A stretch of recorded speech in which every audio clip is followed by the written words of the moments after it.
Alright. Belly full. Meds taken. It's time for some Pyre.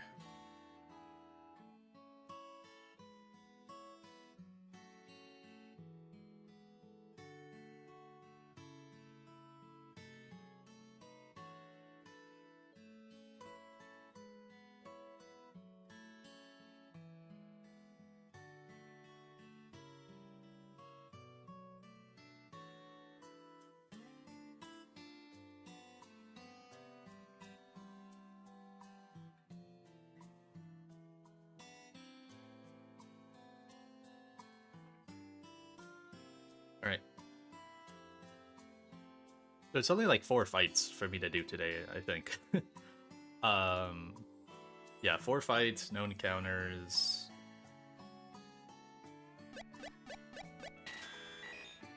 I won't have game audio for now. We'll do it for the fights.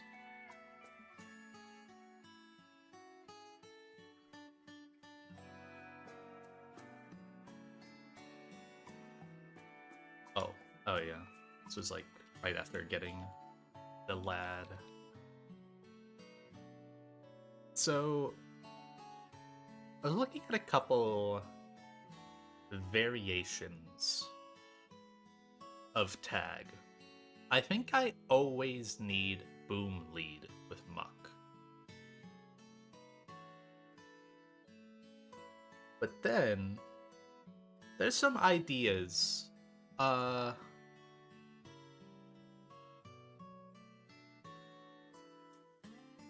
I believe I can bring in mid HP Azumarill.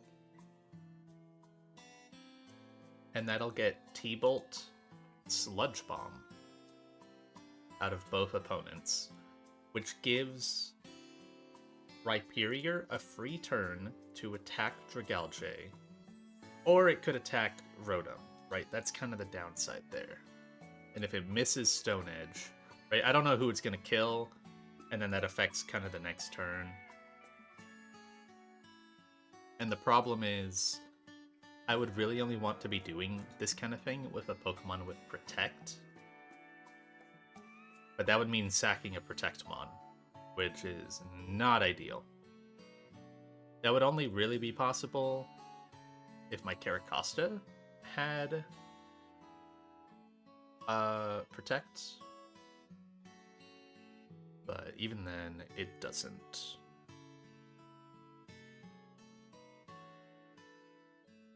I think I could do a silly line if the game gave you Fighting Gem at this point, which obviously it doesn't. You don't get it till Shoal Cave. But there's a funny line where, like, Conkeldurr burned Fighting Gem can then, I think with like 2 candies or an attack scale, yeah, with 2 candies, it can KO the Rotom with Mach Punch. So like, it's obviously not worth doing, and it's obviously not possible to do. But it would be something.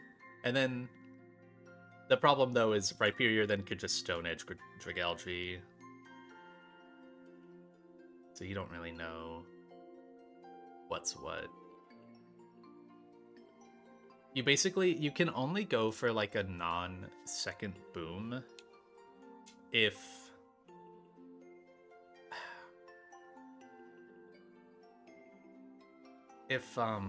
Rhyperior has a designated like kill slot, and then the other one isn't a kill slot. That's the only time you can ever really... And that would require usually just not booming off rip. Anyways, we got a couple fights to get there. They are not riskless fights, but they are very, very, very close. And I only ever lose like a Mon, if so. Like, I think this one, it's like Insano Fiction to where I could potentially lose Exeggutor, which would mean I'd have to recook my double battle. But I think that double battle is recookable. It's not too bad.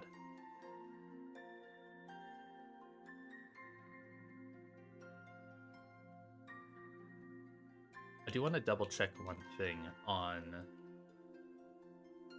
the Skuntang. So Torterra. Let me turn off Oko colors. They're annoying to look at sometimes. Okay, yeah, Torterra blocks. I was running through the lines in my head and I was worried, like, oh, could it nasty plot as I go Golisopod? But no, it can't, because Torterra blocks setup. I could theoretically, depending on Torterra's HP, whether like Relicanth missed Head Smash or Aqua Tail, I think I could just stay in, but I would want to calc it first, of course. Anyways, let's go ahead and set this fight up. Where's my fan?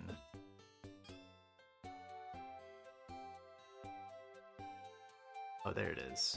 I'm having such a hard time, like, spotting Pokemon in my box. Beedrill, Golisopod, Torterra, Conkeldurr. Alright. So, important thing here is I need to level up my Donphan, but not to max. I need to specifically put it to level 75. Okay.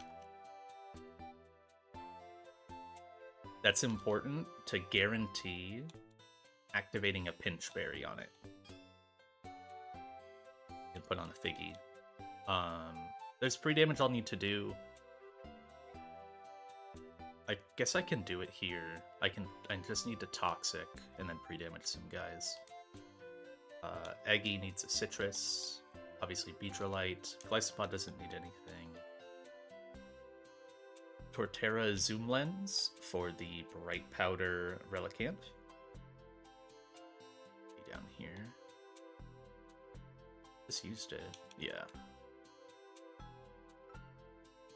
And then Conk gets a Citrus.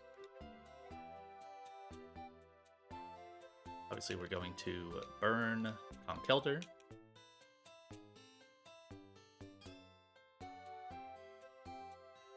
Then, I'll just do it when I'm there, because I want to Toxic my Donphan. I don't want to, like, heal it.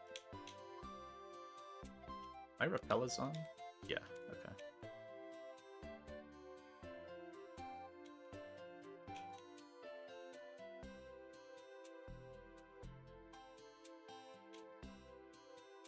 Oh, there was, yeah.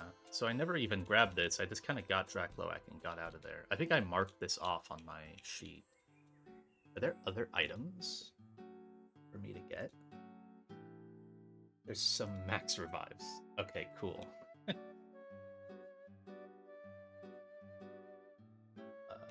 Right here. Hey, it's money.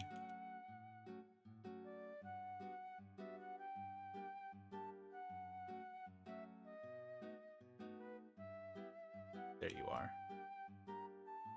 Lock like that. Pause.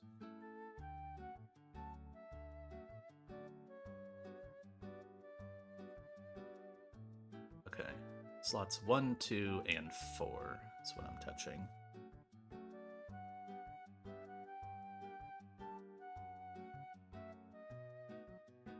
Script.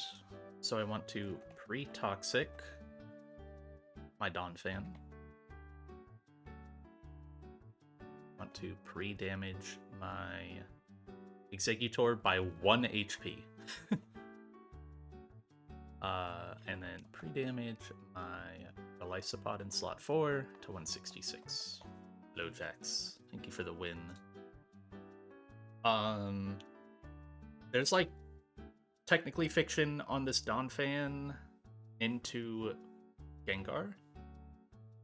It requires specifically Shadow Ball. It requires crit, drop, Focus Band proc. And then even then, it's like a 2 or 3% that it clicks a bad move later. That it trains into a bad move. Fucking Flash Magnezone, bro. What goes on in Aqua Hideout? Okay, items. You're toxic. I typed pre-tox. Figgy. Citrus. 246. Toxic Stalling, Bright Powdered Noivern. Come on, man. No pre-damage on the B. 166 on you. He was kind of chilling with some lens. Okay. Goodbye, Professor Layton music. Oh, has double team, yeah. Alright. I don't have any reason to step more to the right or left. No, there's just grass there, and I've already got my encounter. It's the double battle where you get Rare Candy or Tailwind. I don't need either, so I can just wait to grab those.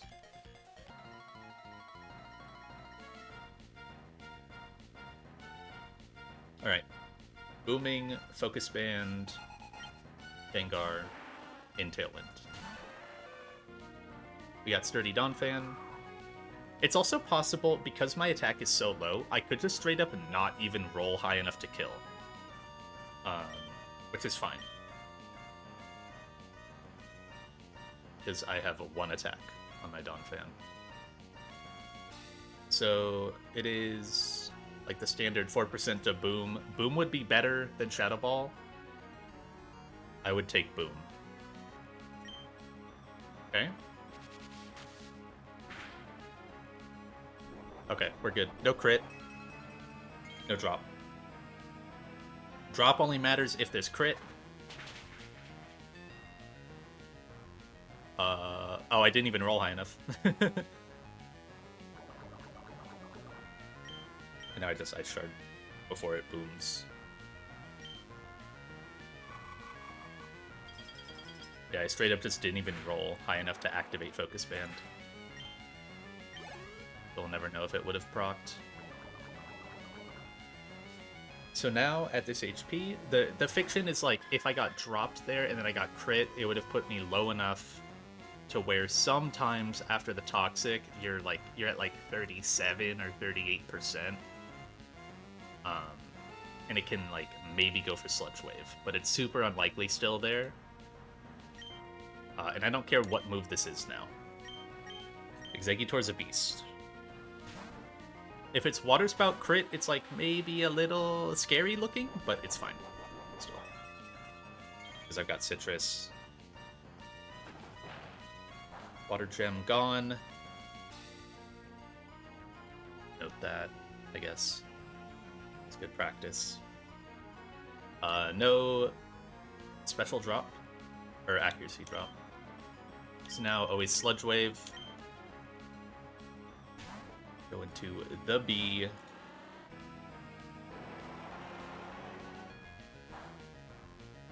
Shoutouts plus Spadef B. U-turn. If it KOs here, I go straight to Golisopod. It can KO with crit sometimes. We're always getting U-turn KO, so it's fine.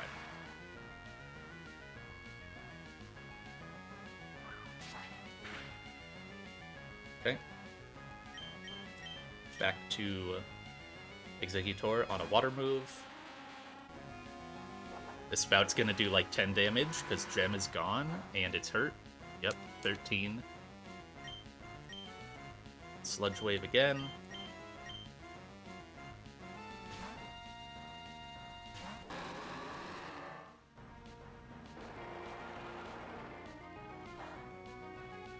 That's a big sniper crit, but it's fine.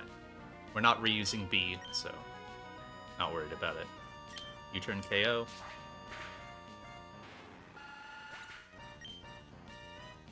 And we are going to Golisopod. Golisopod baits out Relicanth.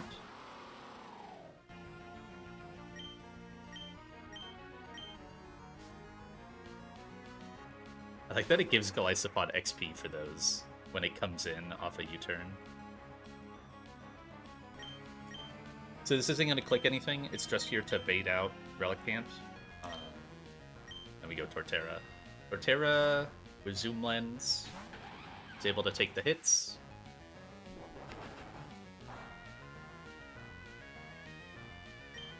Doesn't matter if I get hit or not, because my Earthquake is strong enough on Skuntank to block setup. So it can't be like, oh, I don't see kill, also I can SC plot. I always KO. Also, I never die from recoil there.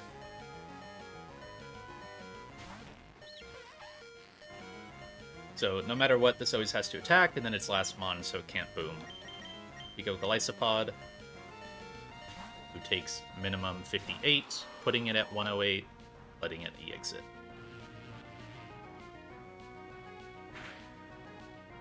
Yep. Get to go Conkelder. It'll look spooky if Sludge Bomb crits Conk here, but it really isn't. Superpower KOs. It has Aftermath, but because of my Citrus, I should always be safe.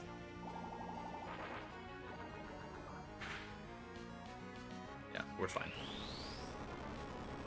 We're gonna get the Citrus off Aftermath, but I did need it in case of crit, so...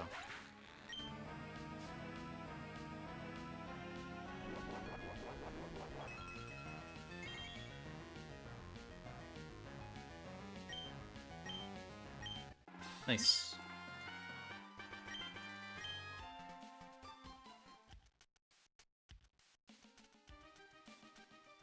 That was Donphan. B Torterra Conk. Yeah, I'm pretty happy with that fight. Donphan obviously just puts in the work to really simplify the opener. And then Exeggutor just dunks on the Octillery.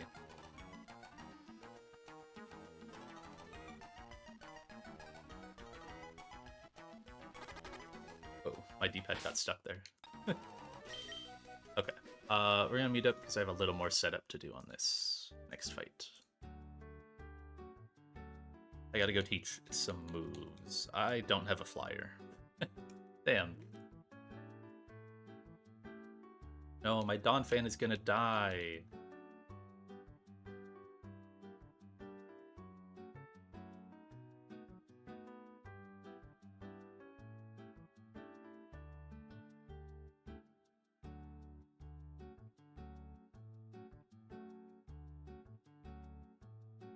Even die. Okay. So I have backup guys here. I actually have 2 lines that I can go down depending on how the D-Knight does. We are... The one unfortunate thing here is, and it's much safer than doing Slowbro, we're killing Dragonclaw off of D-Knight. But that's okay. You get rid of it eventually anyways. We need Brick Break. Yeah. Yeah, this feels like one of the, possibly one of the best matchups that you can have into this Inteleon. I think the only other one that I can see being better is, Inner Focus Lucario. Would probably be better. And then, maybe Mega Ampharos, because I'm pretty sure Mega Ampharos can just one-tap the Inteleon through screens. But then you need to have some way of, stalling turns after the screen, or, breaking it late.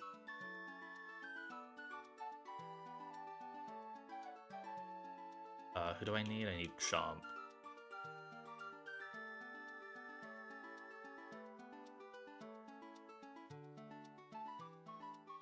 Save.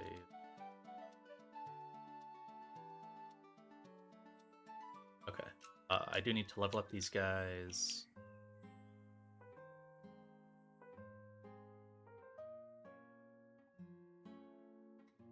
Right. I can give items and then go get Brick Break. Citrus on D-Knight. Citrus on Mag.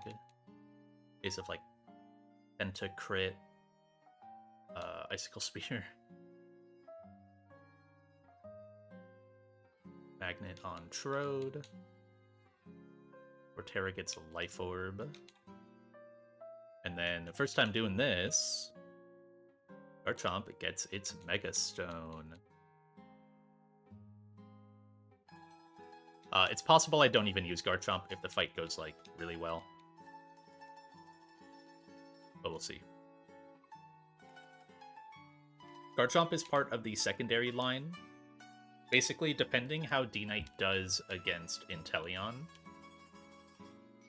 I can get either Luxray or Cloyster in next. Brick Break over Declaw. And Garchomp is there for the early Luxray line. And we're also killing Safeguard off this. I haven't needed to click it yet. Maybe it's good for Magma Hideout, but it still seems niche. I feel like this thing eventually is going to want Seismic Toss as well.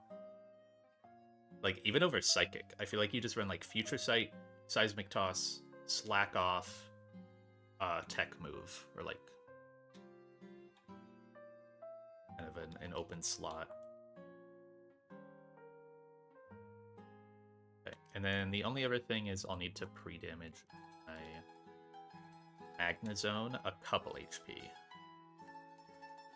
Yeah, S-Toss just seems really nice, especially if you're trying to set up, like, Future Sights, because you can plan out exactly how much damage you do, right? So then you know exactly, like, all right, it's just above 2 Future Sights, so I can, or just above 2 S-Tosses, so I can Future Sight, S-Toss twice, or, like, Future Sight, heal, S-Toss. You know exactly what you're doing, and you can get it down to that threshold perfectly.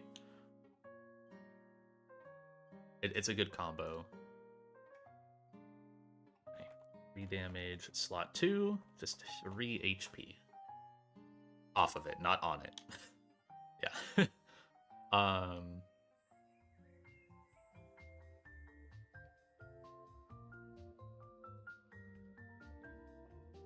D-Knight, Mag,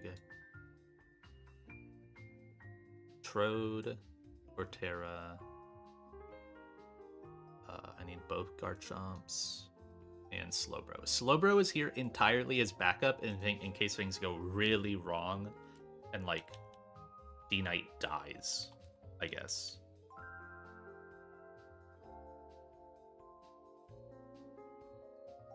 Citrus, Brick Break, Citrus 200, Magnet, Life Orb, Garchomp Bite, Citrus, Brick Break. Okay. I should update their sets in the calc. Should also update my Magnezone set because it still has Explosion on it, and that's actually kind of relevant for, like, seeing baiting ranges.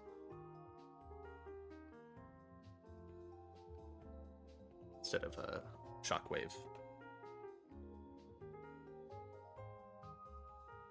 Magnezone. I don't feel bad taking Explosion off my Magnezone, because A, I shouldn't be killing that thing, and B, it doesn't even get, like, the second boom kills that Camera Up does. Like, it's because it's so silly. When you look at the calc, it looks like it gets the kills, but then you have to remember it's analytic boosted in the calc. And if I'm Custat burying, I won't get the analytic boost. So it really does, like, 60% to Rotom. It's so bad.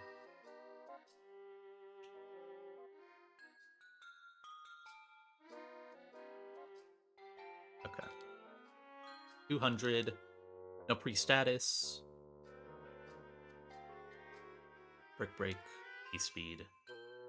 No move on you. Volt Switch. Fort Magnet. Citrus. Okay.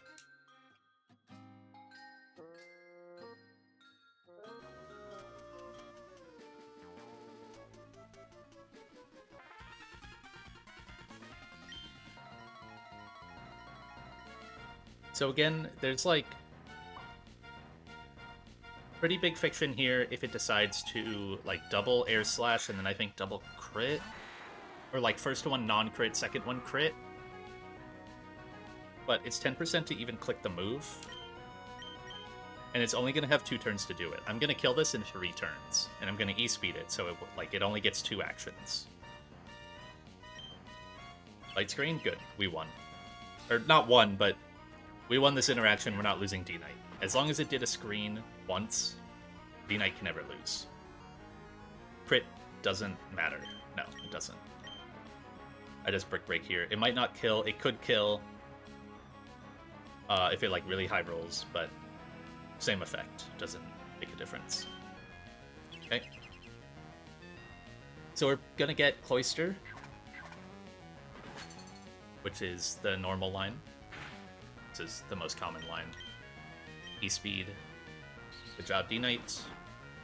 Did your job perfectly. Even if it was air slash, I'm inner focus. I can't get flinged. So now this calcs with 3 hit, but it still always sees Icicle Spear KO, so it won't Shell Smash. It also won't Shell Smash because I have Draco kill.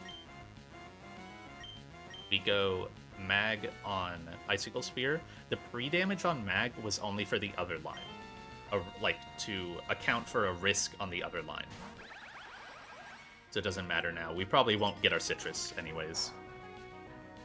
The other line requires Mag switching in on a Liquidation, so if it gets, like, crit, I had to account for, like, min roll crit always proccing my Citrus. So that way I heal back up, so that way even after a Liquidation defense drop, you're still always getting Liquidation bait again for Electrode. Always Liquidation, because we show T-Bolt kill. Go Trode.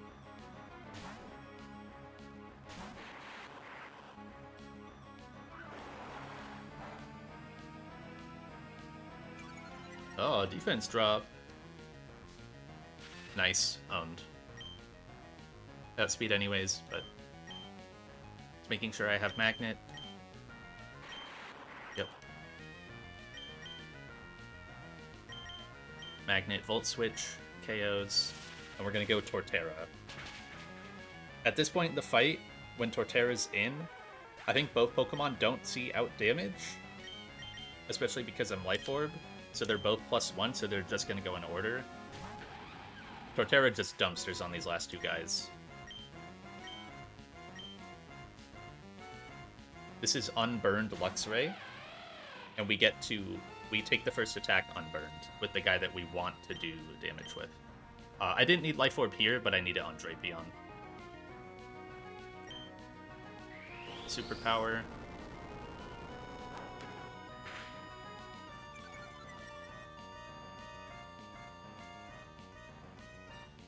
I will go ahead and recalc this just to make sure. I have Garchomp as a backup anyways. But just to make sure, I can't die to Cross Poison High Roll plus Poison plus Life Orb. That's 25%, 12%. Yeah, because I'm at... Well, I wouldn't even take the poison damage. Yeah, I can just stay in here. Otherwise, I just, yeah, I don't take the poison because the fight ends. So it's only Cross Poison High Roll plus Life Orb. 2 kills for Tort. Otherwise, if I have to go on the other line, I think I have to get... Or, well, no, I don't have to... It's fine if I have the other line. Other line only mixes up Luxray and Cloister order, because the moment Garchomp beats Luxray, it's going to get Cloister. So then you just go Mag, Electrode, KO, and then Torterra 1v1 Drapion at full health. Okay. Good job, D-Knight. Good job, super fast Electrode.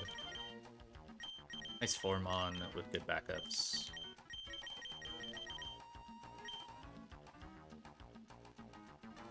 It's a D-Knight kill. Electrode, and 2 for Torterra. Breaking 80.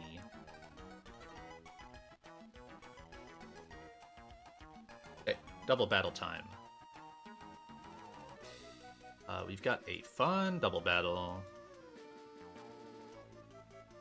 And wouldn't you know it, we're bringing Togedemaru. Oh, I do have a flyer.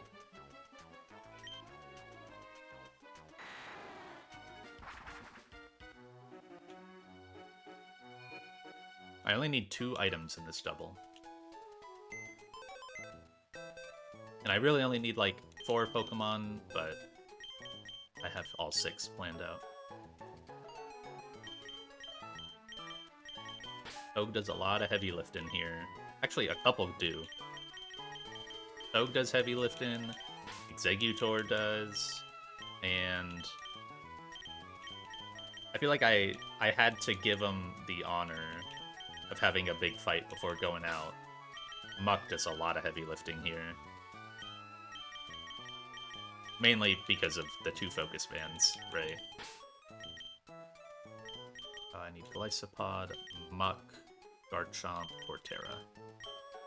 A flyer again.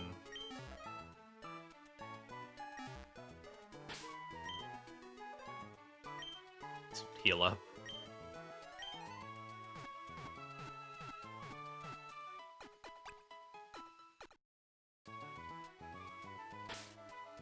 Okay. Toad doesn't need an item. Eggy doesn't. Gliscopod doesn't. Muck needs Life Orb.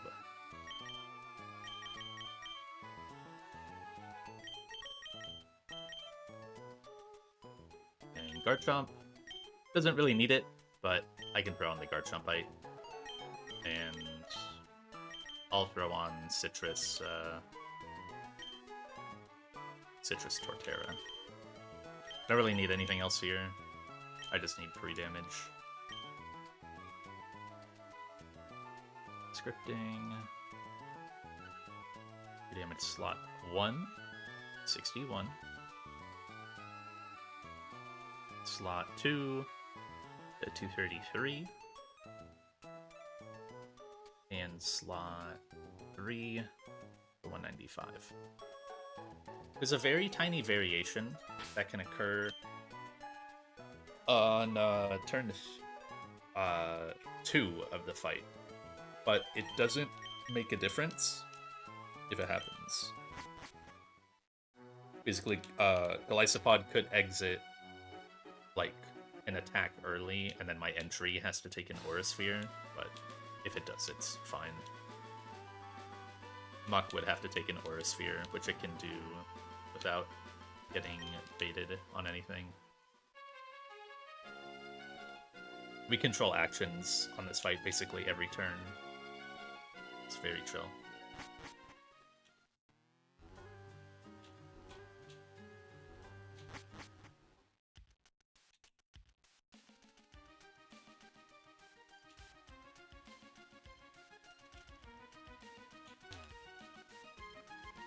Yeah, I don't need oh, my D-pad got stuck again.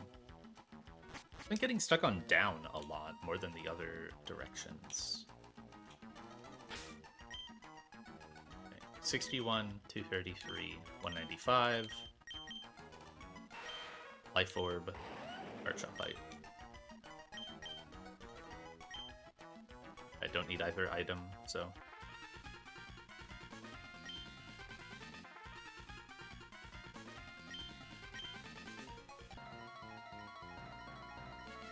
There's my Muck. Golly.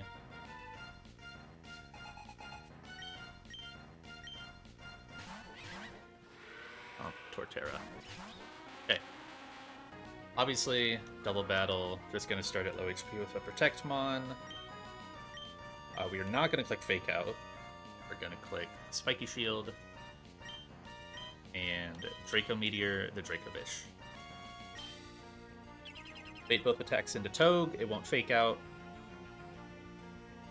It's Aura Sphere and random move. Don't care what move. And Barbs doesn't matter. Draco Meteor kills. Eggy is a really nice opener here because it's able to kill both Pokemon on the Dracovish side in one tap. Without an item, by the way.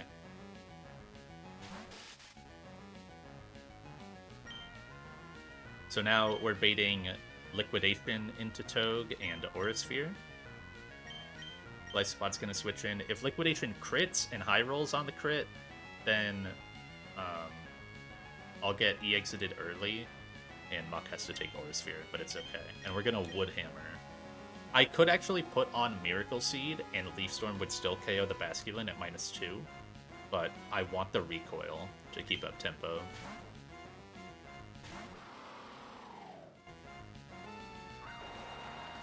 Don't crit. Okay, yeah, we're fine. Aurasphere will put us into E-exit.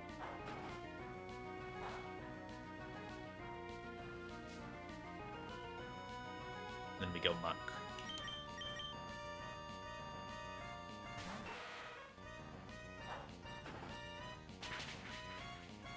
So we pre-damaged our Executor, so that way after the recoil from this, it always baits Toxicroak Sludge Bomb, so it won't be doing like a weird random move in this 2v1, because it doesn't see anything into Muck. Now we can knock off, and we're baiting Sludge Bomb, so we go back to Togue.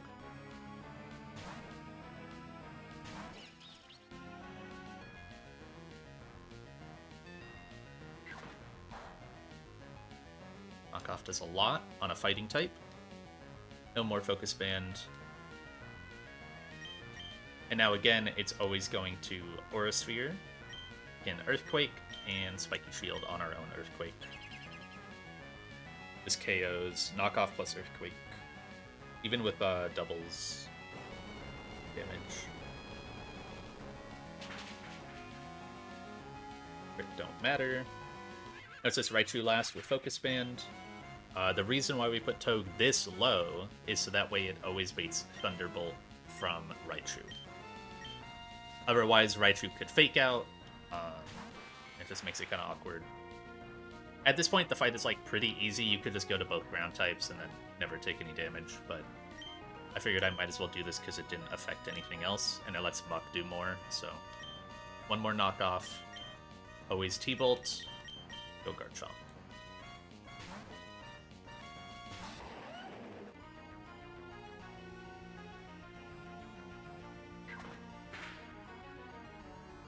That did a lot of damage. Wow. That could have just killed with crit. And now I am going to EQ. Well, I guess I don't need to EQ. I'm just going to switch anyways. We're going to Mega. Will Dual Chop. I get to see Mega Chomp for the first time.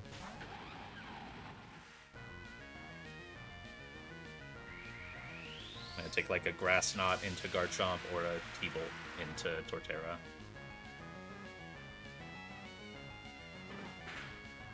Yep. Nice. Garchomp kill, I guess. That could have really been anyone's. Could have been Muck's, he could have stolen it. But he'll get 2 more. Very simple fight.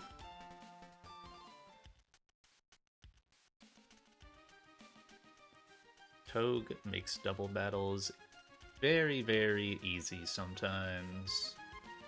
Vegitor gets 2. And then Muck gets 1. Yeah, Muck really only has 5 kills. It's had a lot of impact, though. It's not really a kill getter. And then Garchomp.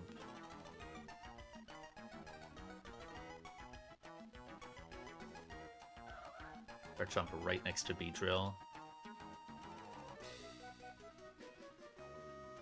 Okay. Tag time. Oh, why did I drag Muck down? So, this isn't gonna be like a super exciting tag, honestly. Pretty bog standard, double boom. I fly. I should have brought a flyer.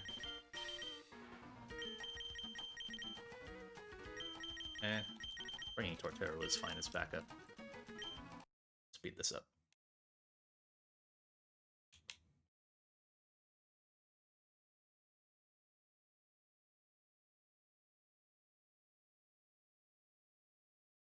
I can bring a flyer to the next fight.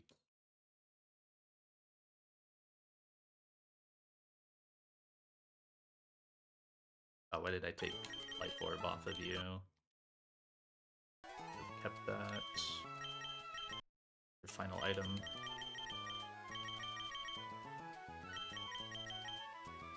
And Torterra needs Soft Sand. I'll have to level up my Camerupt. I was really trying to find a different, like, middle line to not get rid of Camerupt, but it's the only Custat Boomer that I have that really does this. I'll bring support, some of my best Pokemon.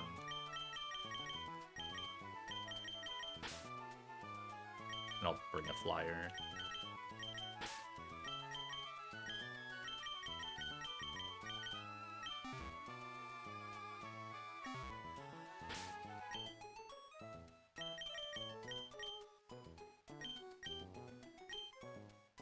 Steps. Oh, there it is.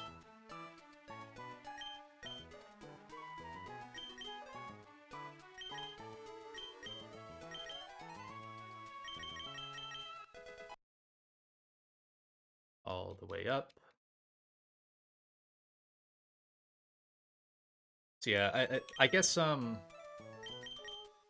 shoutouts to these Pokemon being really good. 29 attack, let me not use a normal gem, not invest any scales or candies on this opener boom. Literally no investment to take down Hydreigon Urshifu. It's got just max Spadef naturally, so I don't have to worry about Dragon Gem, D-Pulse. Well, you probably never do. But it's got high enough defense as well, like it's not minus defense to make close combat sometimes. It's just really, really good. And then, honestly, this guy's also really solid stat-wise. Being 25 attack, so it honestly just barely kills Rotom Frost. And then obviously it spread bugs onto Dragalge. But it's really my only secondary boomer that I have that can KO Rotom. Torkoal is nowhere close, Magnezone was nowhere close, Turtonator I'd have to scale it, and it's still nowhere close, I think. And I already blew up my Skuntank because we checked how bad it would be as the Custapper here. I do kind of wish maybe there was an angle where I found or like had another way to beat that Blastoise back on Shelly, so then I can like scale or just rare candy my Skuntank, so that way I could save Camerupt here at least, because you get its Mega in like 2 fights and it seems so fun. I don't know how good it is, but its stats look broken, and it gets Sheer Force. It just seems like a super fun Pokemon, and I've barely used this guy.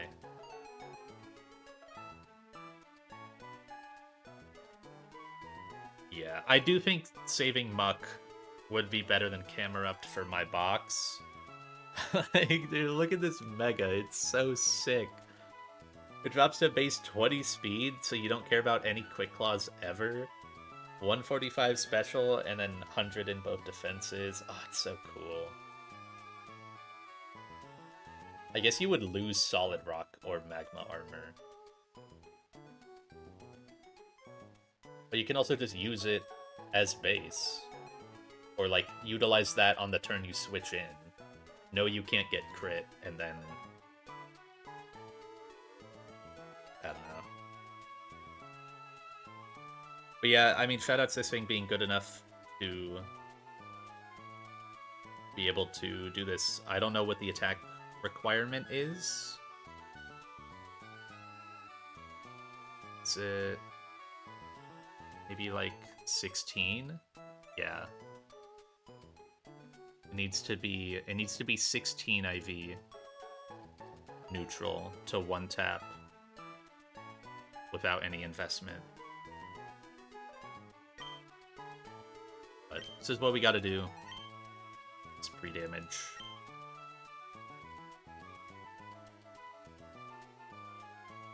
For 2 to 1 HP.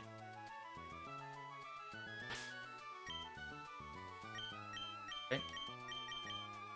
It's just gonna... I mean, dude, look at this Muck's IVs. It's gonna suck to lose this. It's one of my few usable poison types. Is it my only really usable poison type? The only other one is Amoongus, who doesn't even resist poison. Oh, it's Beedrill. No, Beedrill is like... Dude, Beedrill's my, like, bulky poison type. What fucking game is this, man?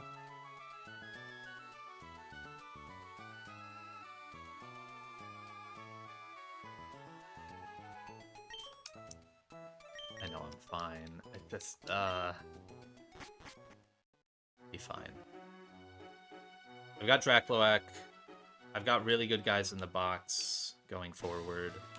And these guys were so good that I don't need to invest at all. That's why I felt so okay investing elsewhere.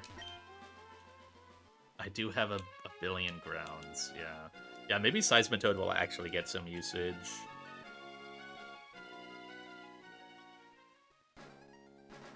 It's pronounced Dracloak? That's stupid. Why is it a K then? I'm always gonna say Dracloak, but I'm gonna evolve it in a second anyways, so.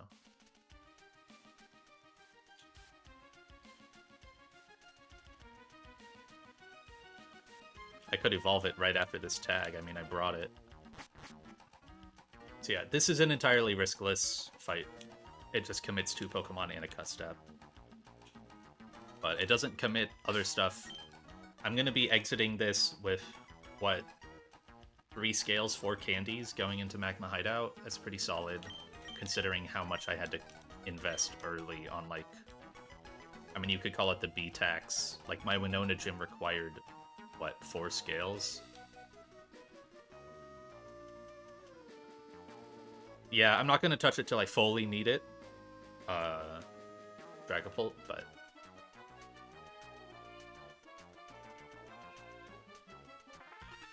Damn, you just activate the fight.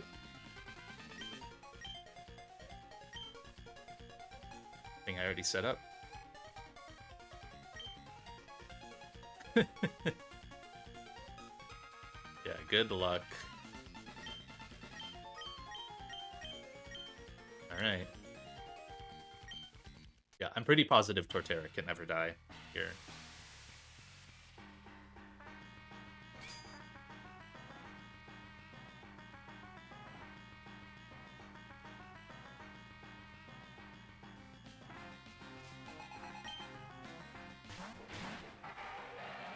This opener's so crazy. Like, how are you ever supposed to beat these? I don't know, man. Fucking Delcatty too, like, it's insane. Literally is it true that the only quote unquote safe deathless opener, not fully deathless for the fight, but turn 1 opener is Mega Ampharos with Discharge? Is that literally the only way?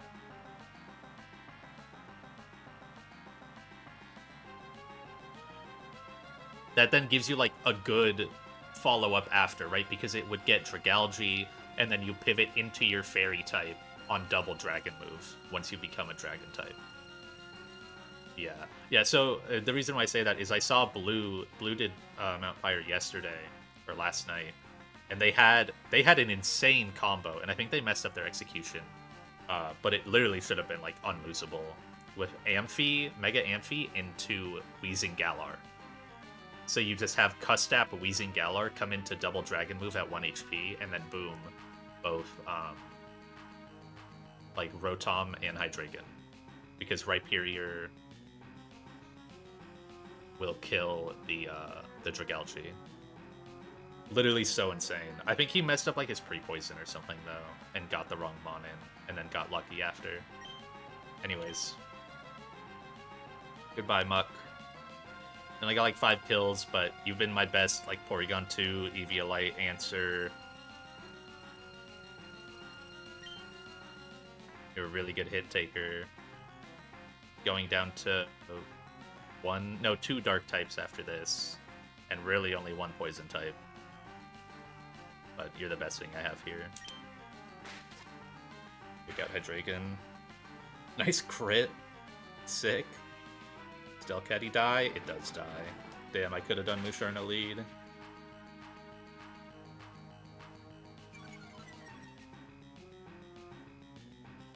Dude, I totally could have done Musharna lead.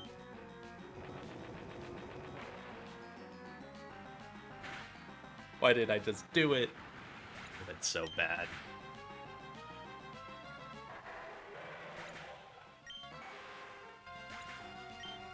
So long, Muck.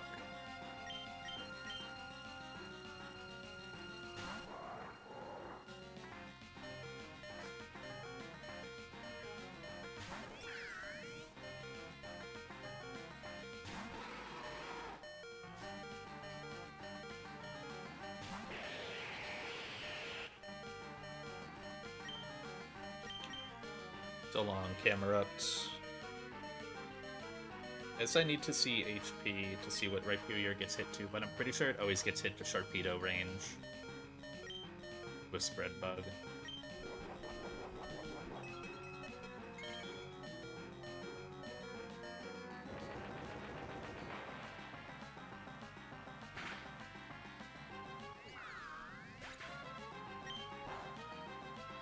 $73 should be enough.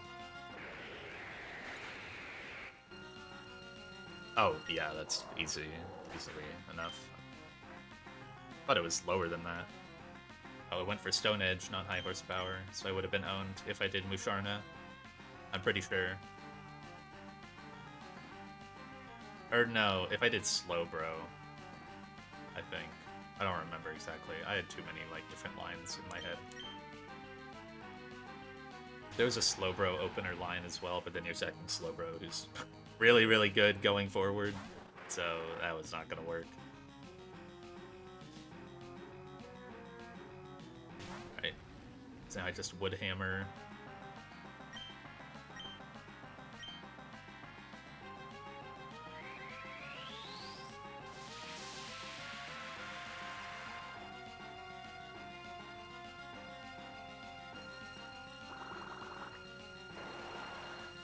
Bye, Rhyperior. You did your job.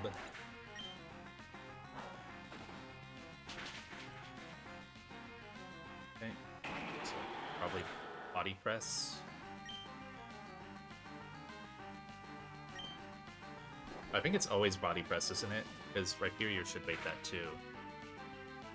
Really low, but yeah, it's always Body Press. Okay.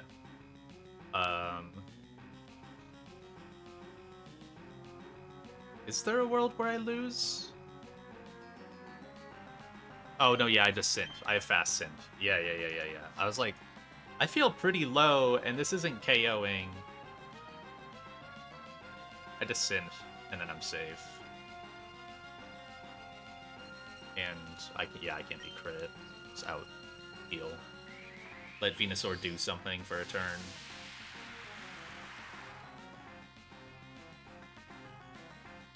Probably Sleep Powder? Okay. That's fine.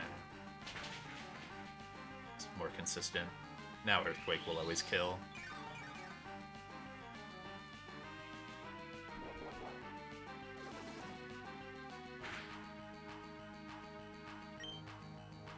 With Soft Sand, Earthquake will do like 80, so... No, don't steal the kill! Thank God.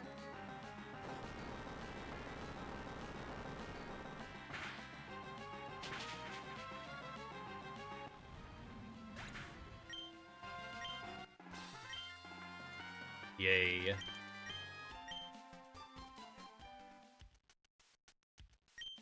Yeah. 07 to some fun guys, but they kind of had to go. You take a riskless Mount Pyre Tag. I mean, there are so many runs and boxes that can't do this riskless at all, even with investment. So like, man, I'll take it. That was so fetch.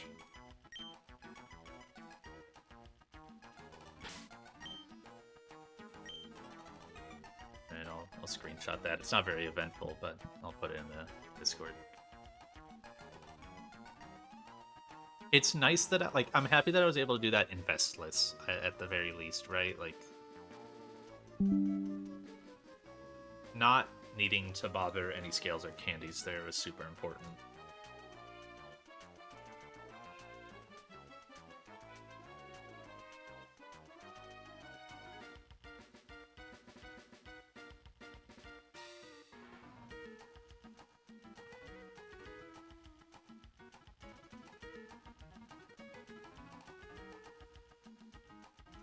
Yeah, just Custap got used.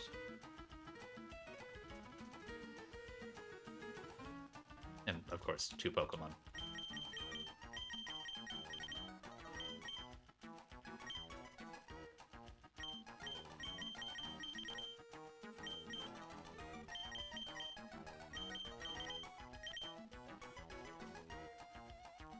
I guess I go over here? Wait, where do I go? It's here, right? I'm outie. Alright.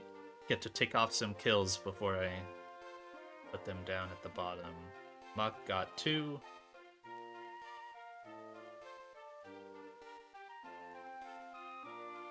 And is now dead.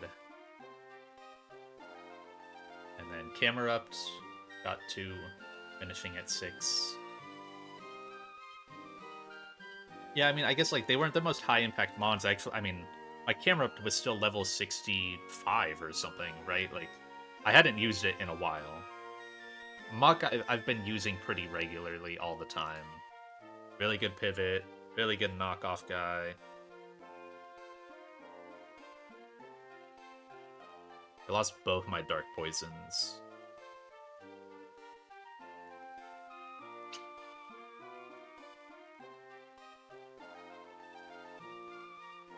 Oh, wait, I didn't get the candy. I have to go back. I didn't get the candy or Tailwind TM. Oops. But I'll put these guys in here.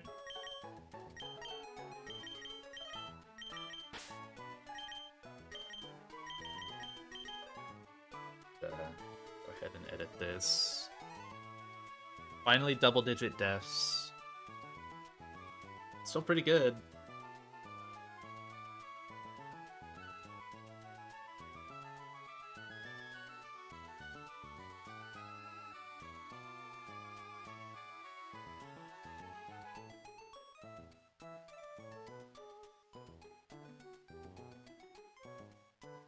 Take all these off. Honestly, I shouldn't have even beaten that gauntlet before these fights. Like, I really shouldn't have. What's the +1 here that I beat? Oh, the guy for Safari Zone.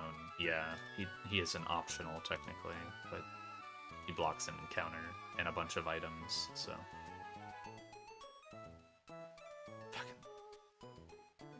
Finally. Hey, man. Dude, it's gonna fucking rack up in here. Oh, man, Magma Hideout looks so brutal. This first grunt. Jesus.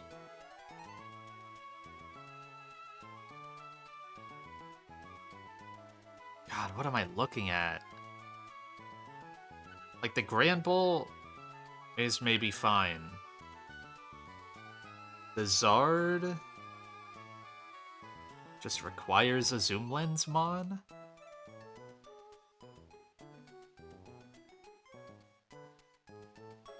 Or, like, does my Galvantula outspeed it? How do you get Galvantula in?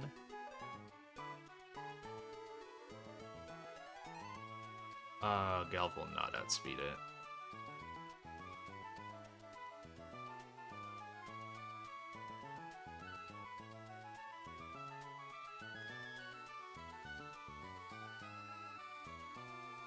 Have joy leave your body. Yep. It. Okay, what am I generally looking at though? Oh man, they're all 5 mons too. Oh, the trappage. How many are there? It's a double battle?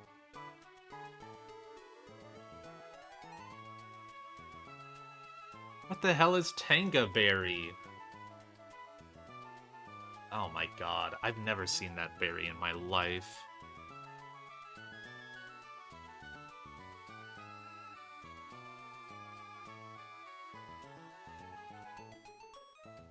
There's so many! 12 before Hellroom? And then 3 Hellroom Grunts, Tab, and Maxi. Oh. Dude, what's my Groudon answer, too?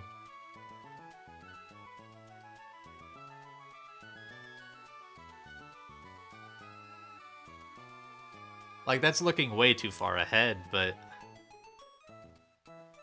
Man, what the heck is my Groudon answer?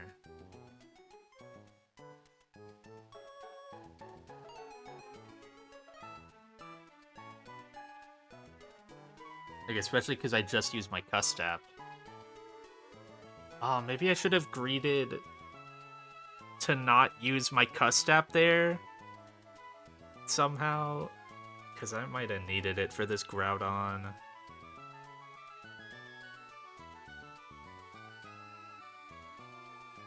Electrode with Candy Scale, Grass Gem, Solar Beam. Yeah, you did mention that. I might have to do that.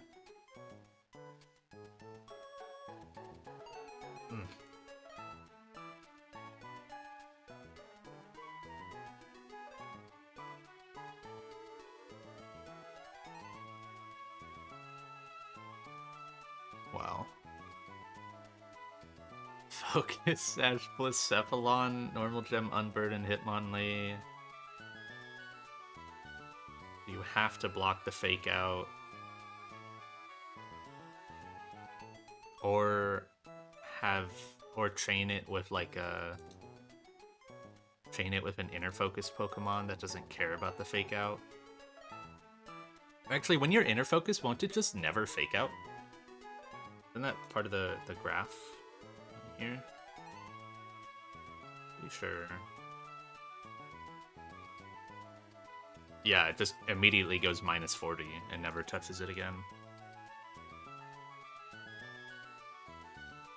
So, like, I have D-Knight, that might work for when Hitmonlee comes out, especially with Stone Edge. I can just block it from ever faking out. That's not bad. It's my only Inner Focus guy, though.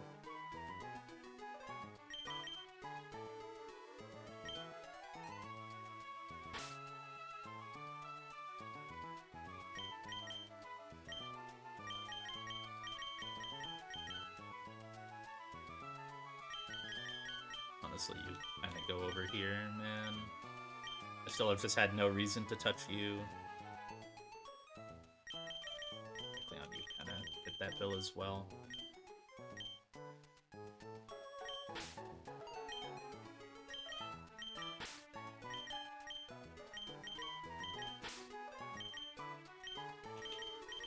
Go back and get those items. Obviously, I need resources. I guess I'll just mute up, because we're kind of just gonna spend time looking at fronts.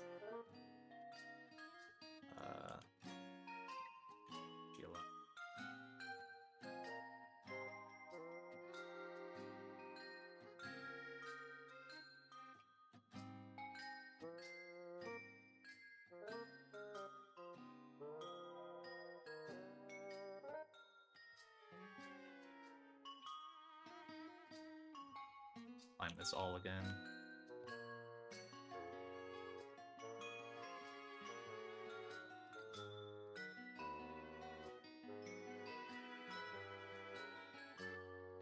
Okay.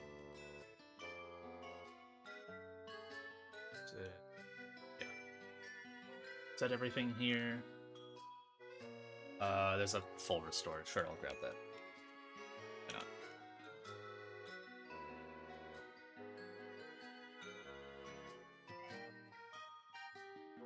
Main thing is obviously Tailwind. And... oh wait, do I have the right bike? I don't. You need the acro bike.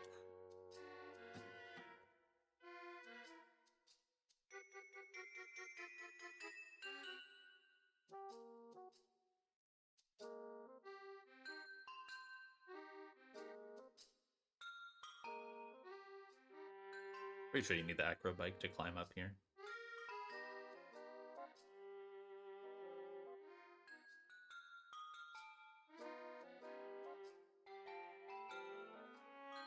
They have magma hideout in here. Aqua hideout there. Seafloor cavern. But where's magma hideout? Sky pillar? Why is it down here? What the heck? They don't number the grunts. Oh man, camera uptight is right there.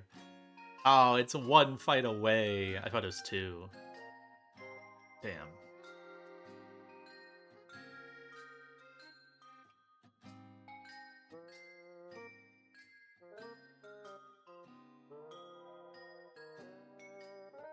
Alright, I guess I will,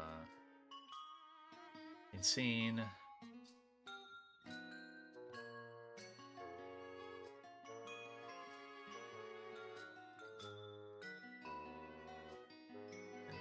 Close this and make a new text file for Magma Hideout.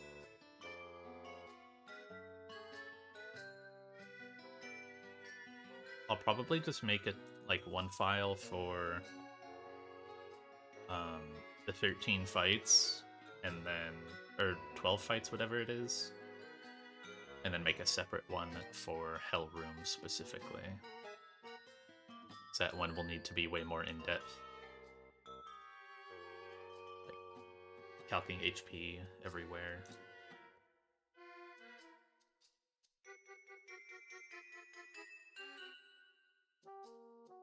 Right. Magma Grunt number 1 is, I like to give them all like a name, so I kind of know what I'm looking at. So this is Arcanine guy, because that Arcanine looks dumb.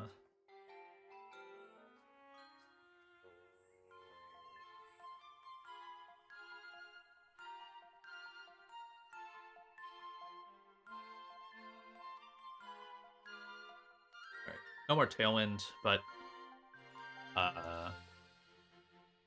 this is a sun fight. So, oh, I can remove Oblivion from my calc along with Shell's team.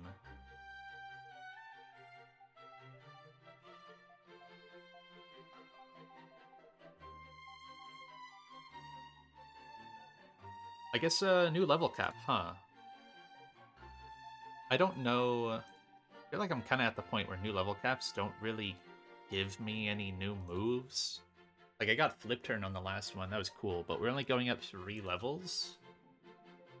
I guess that opens up Draco Meteor, right?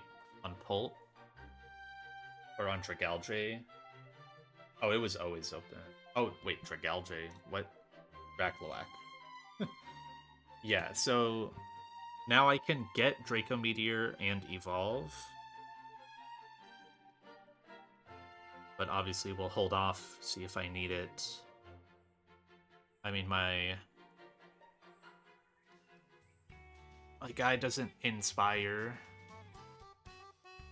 Do I even have him in my box? I don't. I should put a... should export.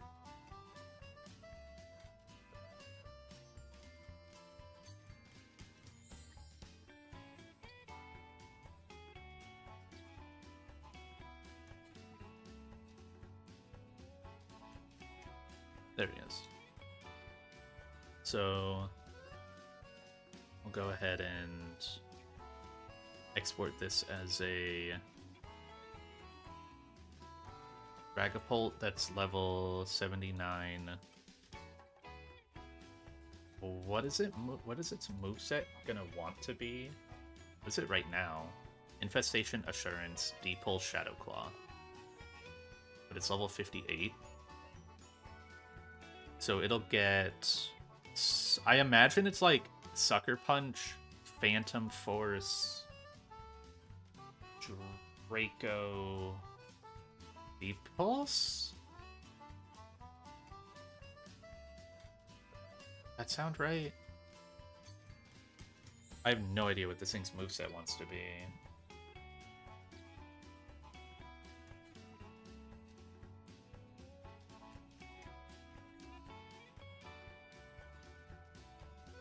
Because then, obviously, it misses out on Dragon Darts.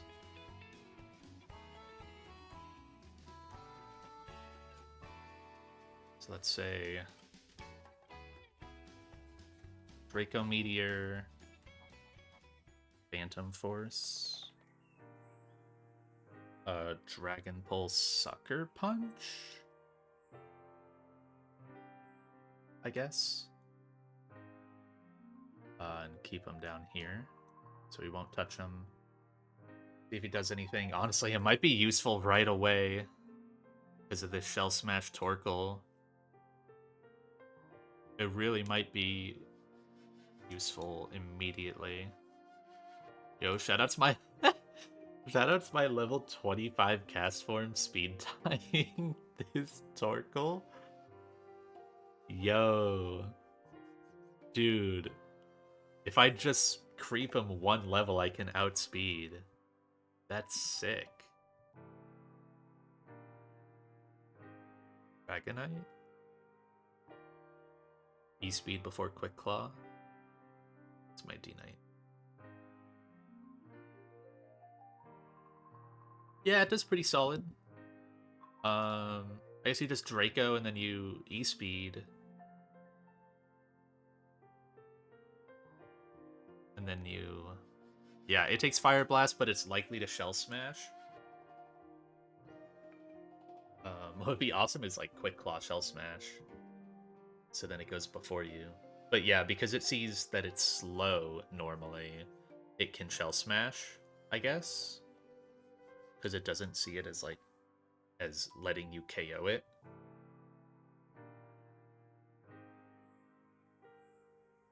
So you do...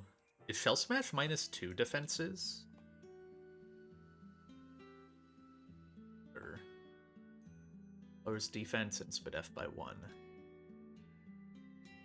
So what happens if it doesn't Shell Smash? And like you need... you kind of want to be like pre-toxic. Or pre... Why can't it explode?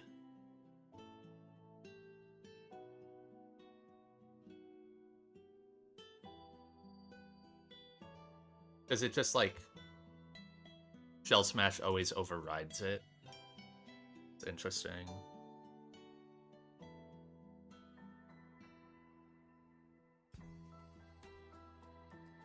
Yeah, you need... Yeah, so I need to be pre-tox. And then, do I need pre-tox Life Orb? Or like pre-tox Dragon Fang? Maybe? No, that's not even enough. Yeah, my 3 special attack kind of hurting here. Oh, 79. You're right. Yeah, it probably does. Honestly, do I even need an item? Yeah, I do. Okay, I need a boosting item, but... Dragon Fang does it. Or Draco Plates. Yeah, we're fine. Draco could also just crit KO. But you can't really account for what HP your D-Knight's gonna be at after, right? Does that matter? What's the speed order look like? So this always outspeeds. Play rough? Can you guarantee... You want to pre-damage your D-Knight, so that way after one turn of Toxic, you always bait in Tauros, right? With, like, max roll play rough. It won't go for anything else.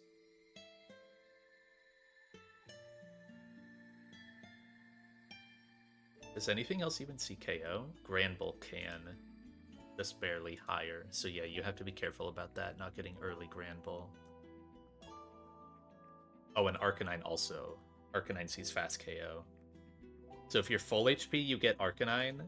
If you're hurt, you get Tauros. So you need to just manip for the Tauros. Okay.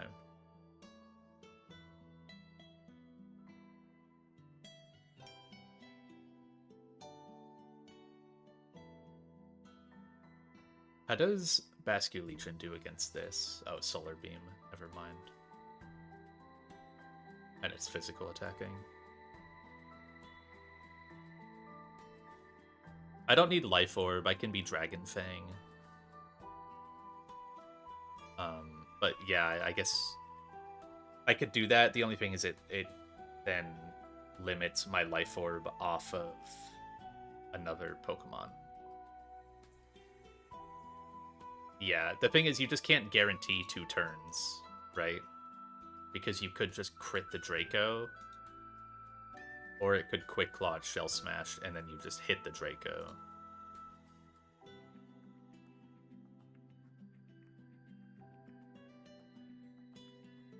So you can't, like, two turn Toxic will get there, but you could sometimes get 1 turn if Quick Claw activates or if you crit. So you have to account for that. It's too likely, right? And for such a pivotal difference in the fight between Tauros Arcanine.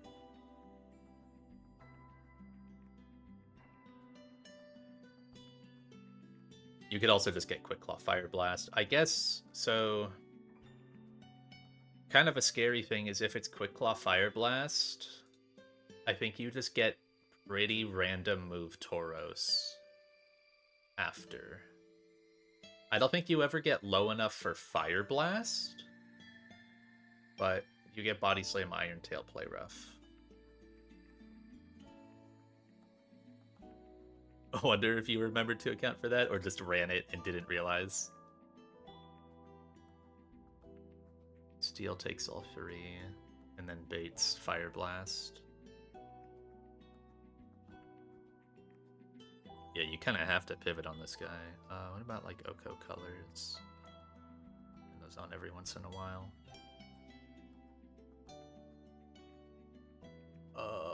Kelder, are you one-tapping with Mach Punch? It's hard for you to get in. I think it one-taps with Life Orb. But that's a lot of damage for you to take. Oh, it doesn't. Okay. Never mind. Alright, who outspeeds this then? We got Beedrill, Barraskewda. This is just pre-tox Barraskewda. Yeah. Go help with dinner. Good luck. Oh, I go Ape and I Oko. Dude, why didn't I think of that?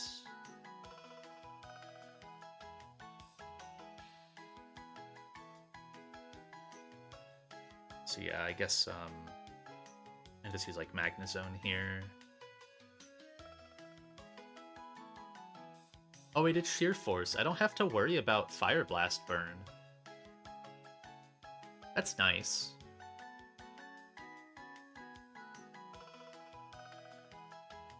You could also just be like pre-frozen. Oh well, no, you can't. It can miss. But yeah, I don't have to worry about burn on my Barraskewda. So I just go Barra. I think Dragapult can also do this.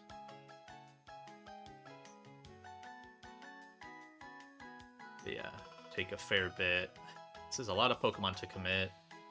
Leaves me with a raw 3v3 down the line. Maybe Mag can be a pivot on Granbull, and then bait EQ for something. Because I don't think it's fast KOing Granbull. Ooh, no, it's not. I rely on analytic a lot for mag to kill stuff. How am I killing you? Hate powdered Charizard. And what the hell? Like, what the heck is that? What are the accurate moves? Like, there's Shockwave. There's... like, Aura Sphere doesn't work. There's, like... Future Sight, I think? Technically.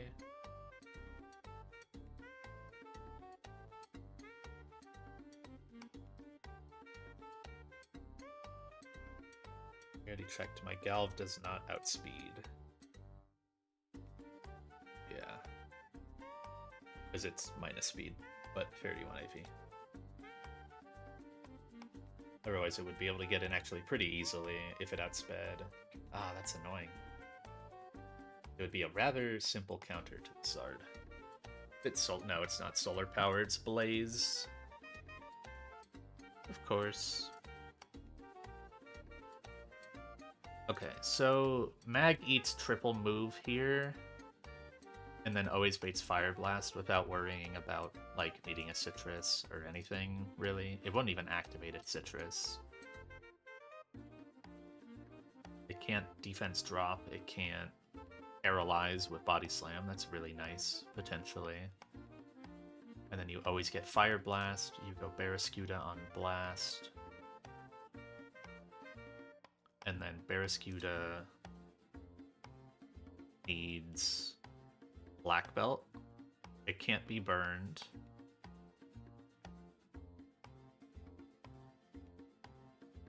Barraskewda KOs. It CCs. So it's probably at like... So it could be at like 60% with -1 defenses. That's scary. So that... Oh, my bait in after is random. Oh, that's really tough. Because... it could be... Oh, I'm still on doubles? Has that affected anything I'm looking at so far? I don't think it has. No, it hasn't affected anything I've looked at. Okay, thank God. I forgot I still had doubles clicked. Yeah, that's fine. Iron, those are all singles. These are all singles, except Explosion, which couldn't happen. We're okay.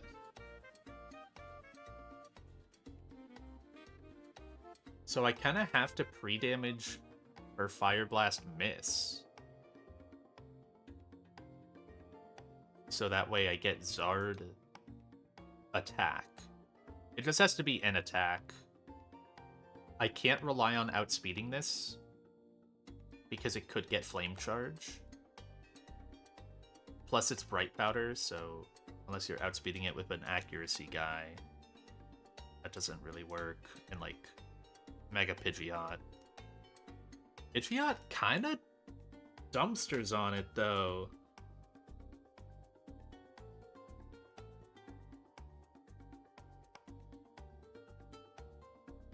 But if it ever Flame Charges, it goes first. It can't Belly Drum. If you could guarantee dual Wing Beat, you could go back to Mag, and then you get Earthquake. And you get Pidgeot in for free. Oh, wait, no, but you can't Flip Turn, because you can miss. Oh.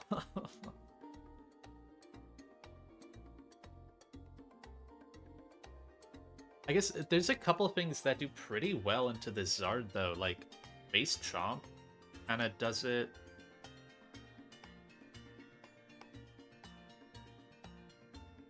Gyarados kind of does it, but lets it Belly Drum. But, like, obviously, whatever's coming in needs to be holding Zoom Lens. Or have an accuracy move. So it needs to be, like, Shockwave. So you have to pre-damage. Because otherwise, if you're at, like, full, you probably get Arcanine. Oh, no, you get Granbull. You just don't know what health you're going to be at because of Fire Blast. So then your switch-in has to be able to take any of these. Really. Wait, why is this doing so much now? I feel like that's doing way more than when I last looked. It's because I'm not leveled up. I should just level up everyone I'm using in the calc, like, immediately. There's no way they wouldn't be leveled.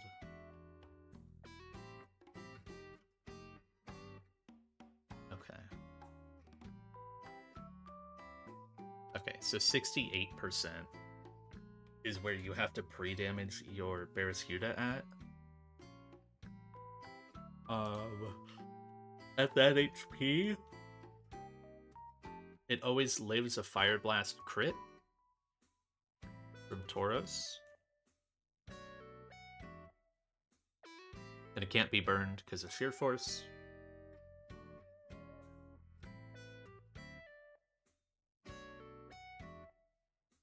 Then you CC, and you always get Zard. So you're that -1. You outspeed everything. There's no, like, Choice Scarf.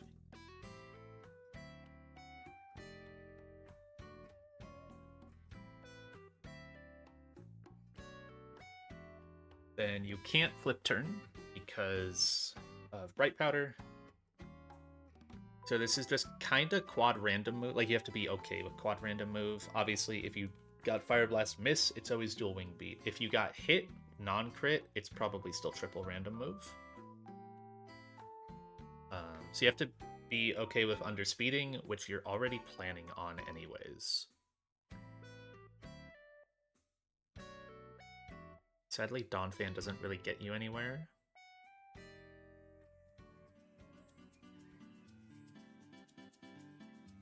There is kind of a Pidgeot angle. There's almost a Pidgeot angle. With no guard. I like the idea of it. Because I'm max physical bulk Pidgeot. 31 HP, 31 defense.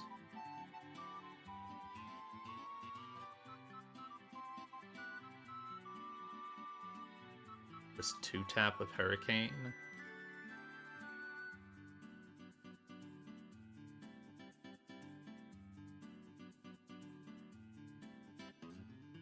And you can Roost, so you can just heal on him. And, like, it can Flame Charge and eventually get faster than you. And that's kind of okay. But you can sit there for a bit. It's not the cleanest. It's possible, though. I think something like Garchomp or even Caracosta would be better. Yeah, Caracosta looks really good here. Wow. Oh my goodness. You can just take any move.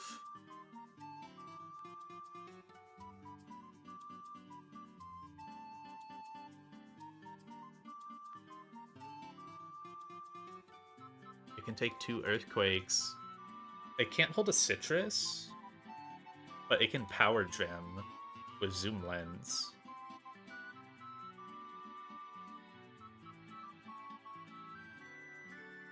Then, your next mon in is kind of random, because you don't know what you're taking on entry for Caracosta.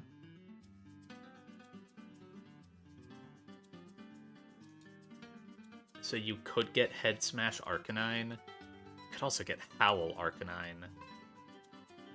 Or you could get Granbull.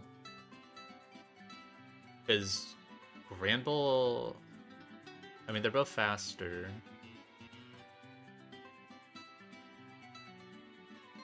Can I ever get Barraskewda in on this? No. Oh man, the Focus Band.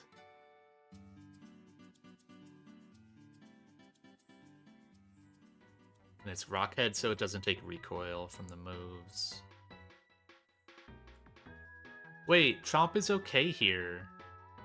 Isn't Chomp really solid because it can rough skin, right?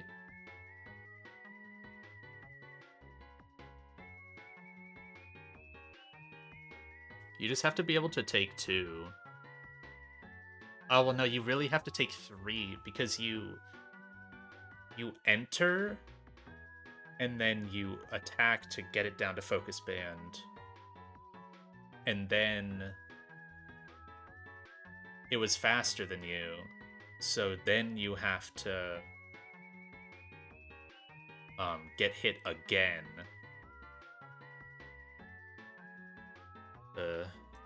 That's not the greatest, and you're kind of just dead to double crit. If it's like head smash, crit into flare blitz crit, there's positions where you just die.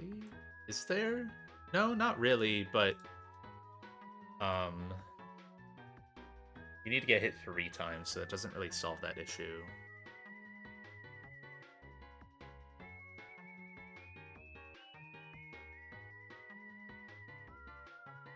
I don't have a knockoff guy that I can throw at this. Like, can I throw Donphan at it? No. It's a Flare Blitz and Sun. You gotta resist it.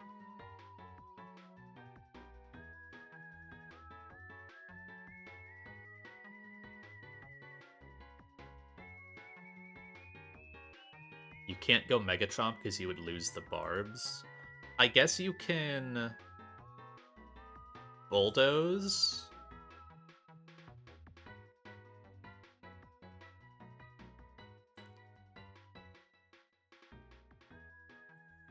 To then give yourself another chance.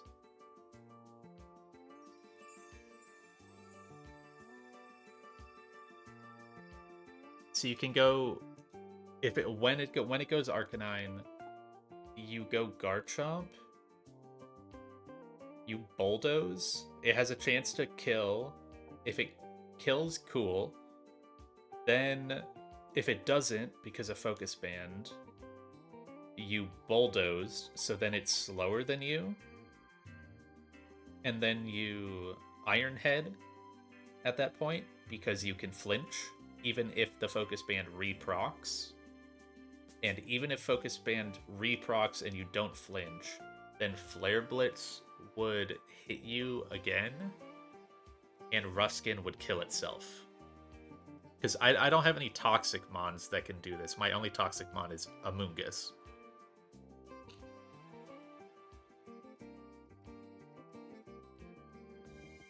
There's like Seismitoad as well if I don't want to risk my Garchomp.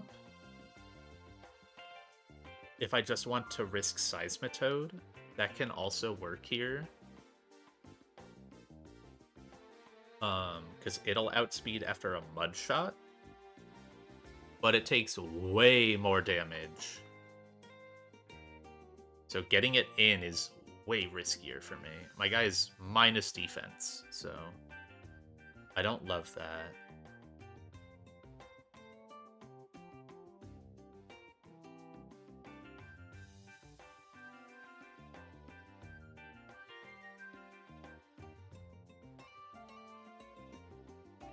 Slowbro can't sit on this. Orv obviously can't.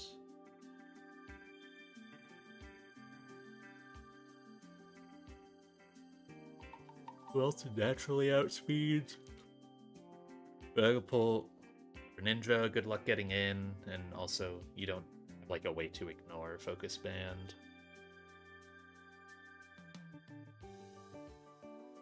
Togue would just do Garchomp's job, but worse, and always die. But it does outspeed. Doesn't matter though. Can't ever go Golisopod. Damn, that's really that likely. I guess it probably never clicks Howl at that point, because you've always taken... Wait, oh, this is my low-level Costa. Never mind. Actually, level up Costa. It is bold. Like, there's a reason why this Costa can tank so well. So it always takes, at minimum, what, 25%? from Charizard if it got like Flame Charge in and then Earthquake.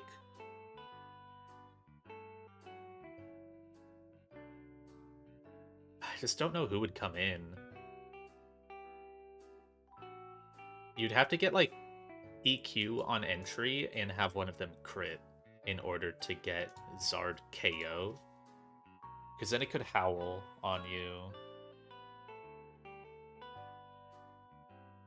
I mean, maybe there's a scenario where like, oh, your Caracosta's high enough HP, it can live a head smash crit, and it can knock off the focus band. And then if it howls, you kind of just eat it. It's not great if you kind of just eat it, though. So your Chomp really doesn't like that. It's not like +1 head smash into Flare Blitz. It just gets owned by that.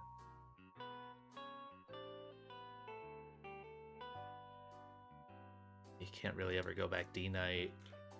And then you still need a Grand Bowl answer.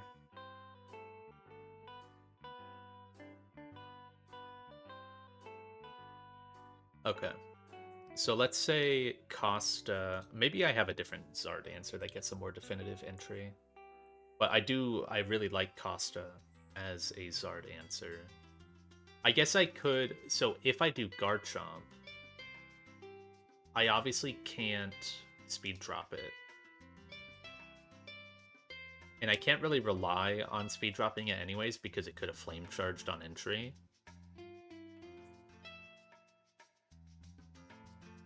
It can't belly drum. You would have wanted like dual wing beat so you get double rough skin. And then you get dual wing beat again. So that's like half its HP, and then dual chop kills with zoom lens.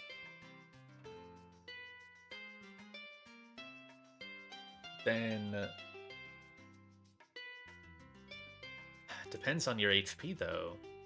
Because like you could get Grand Bowl in with slow KO. But you could also, if you're low enough, get Arcanine in with fast KO. But you'd have to be really low.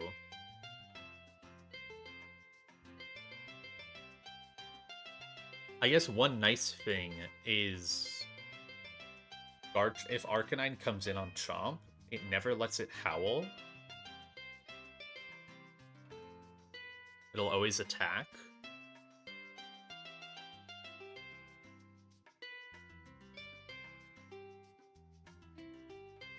I don't see how you just ignore the focus band on this guy, unless you use Costa and knock it off, but you can't plan on being that high HP, and you don't even know who's coming in on Costa. Because it could be Grand Bowl with fast out damage. Or it could be Arcanine with fast KO.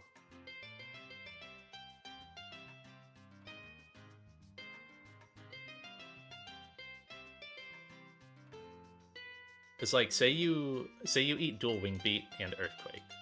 It puts you at, 65, 68%. If you're under half, then, or if you're under 68%, then I'm pretty sure Grand Bowl comes in with fast out damage. But then if you're under 48%, Arcanine comes in with fast KO.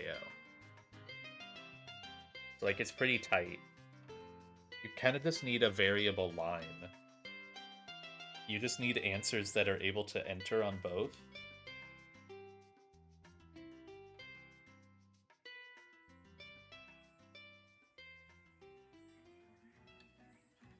So what if I had a different Charizard answer?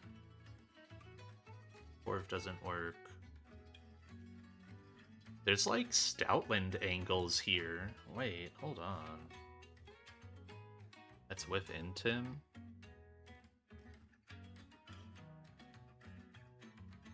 There's kinda Stoutland angles. He's still under speed. Problem is you've got a double edge. That's even more damage you take. And you can't have a berry. No, it's not great. You don't one tap. It's not the best. And the crits do a lot to you because of the intim. And it's bait after. It's probably not great. Probably get pseudo-random Arcanine. You probably always get Arcanine because you outspeed Gramble at least, but...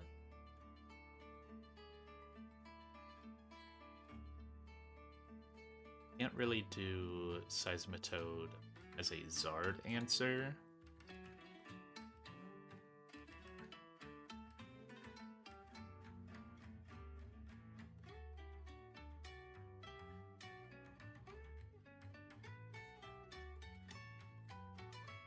So I'm thinking like, if you do Garchomp, you get Granbull Play Rough for the most part. Then you can go through Mag to get Earthquake or Fire Punch.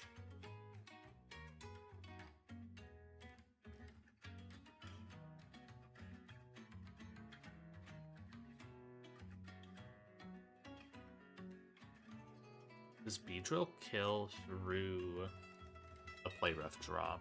I don't think it does. No, it doesn't. His Play Rough can attack drop. Can't really get in on the other moves.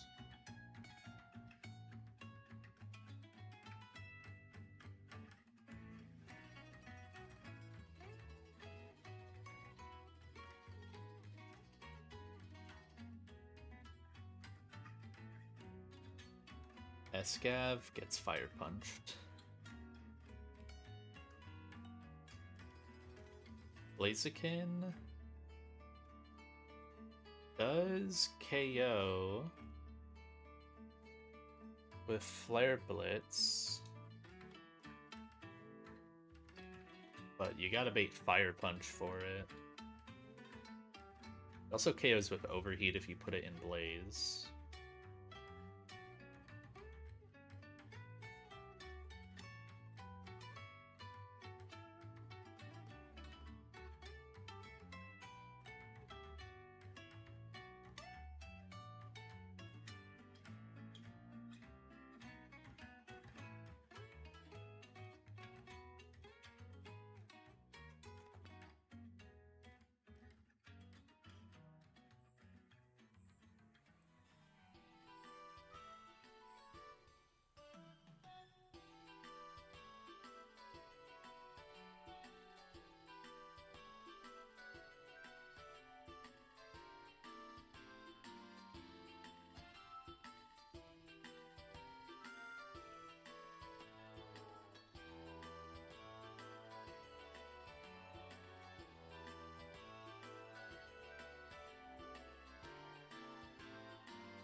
I'm letting myself get distracted.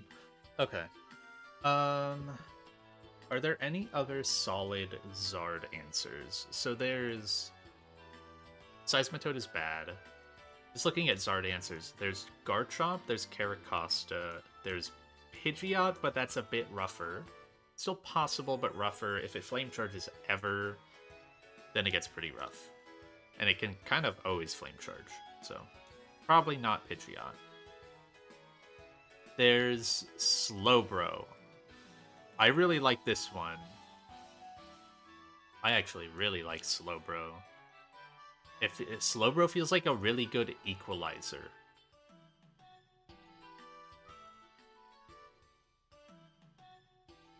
It's probably Slowbro or Costa. I like Costa for the opportunity to knock off the focus band of Arcanine, but Slowbro can set up a future sight.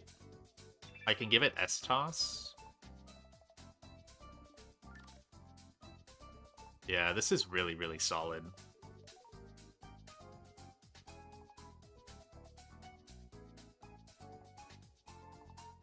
And very rarely Earthquake on me. Because Future Sight just can't miss, right? Is there a world where I use Slowbro on anything else? It's really rough against Arcanine. It's maybe okay against Granbull. Pretty bad against Tauros. This is probably the best opportunity, and the nice thing is you just barely block Belly Drum. When it's in Blaze, does it ever see Flame Charge? No. Okay, that's good. So we don't care about Blaze at all. You obviously need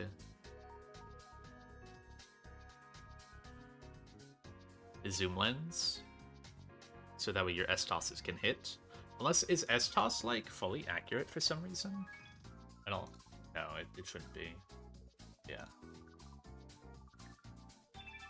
So, if I teach Seismic Toss, I will exactly 3-tap it. That is really nice. Okay.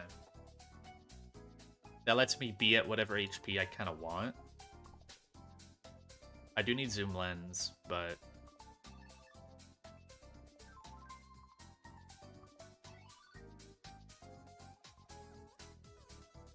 then you can set up a Future Sight,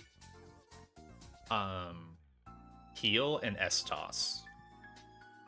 Right? You can get into a pretty good position. You do have to be careful as you're doing the loop, but it shouldn't take too long because all you have to do is S-Toss it twice and then you're in position. And you don't take much, and dual wing beat crits are like not as common, and because of that they won't do as much. Question is then, what does Slowbro get if I put my HP at certain thresholds? So you always figure, okay, you're taking a dual wing beat right before you die. Because you can slow heal, and then right before Future Sight goes off, you want to S-Toss one more time. So you'll go from full down to like 77%. I guess if you're double crit, you go down to 65. For the Mon coming in, I don't believe Granbull ever sees out damage. Because... yeah. Because you're getting hit to 76%. In order for it to see out damage, it would have to do over half of that, and it doesn't.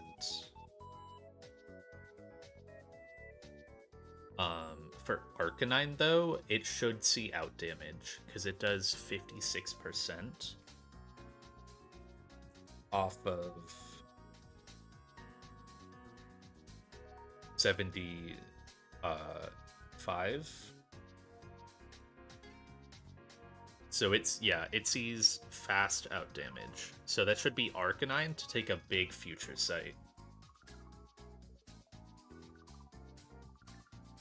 Now that does let it howl, which I don't love.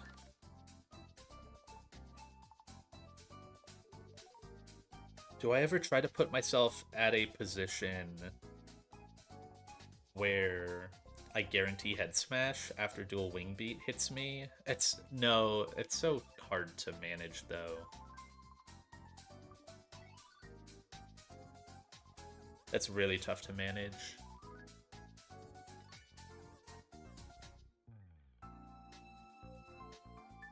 So you do half with Future Sight, putting it down to 112 as it comes in.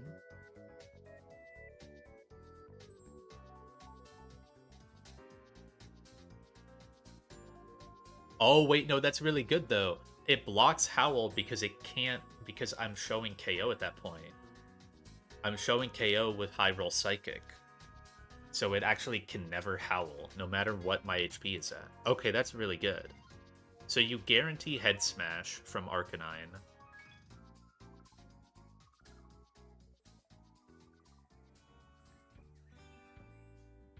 Then that gives you a really good opportunity. Like, you still have to deal with the Focus Band.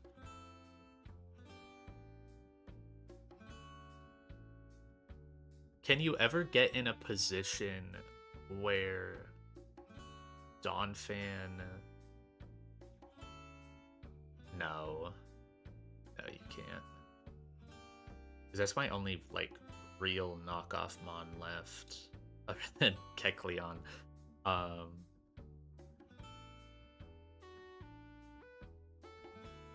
Can't really Toxic it.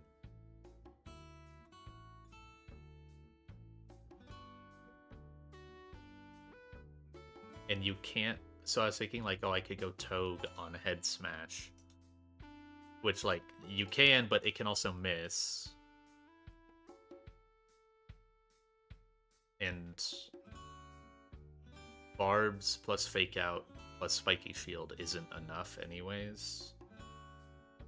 So...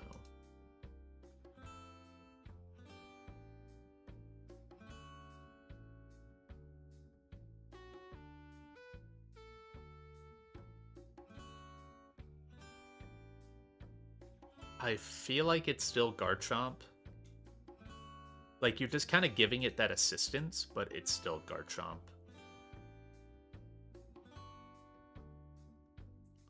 So that's no more Caracosta. Level Garchomp to 79. It comes in, you either take 28% or you take... Or you take nothing. Right, so it either gets Rough Skin or you take a little bit of damage. You don't care about Flare Blitz burn?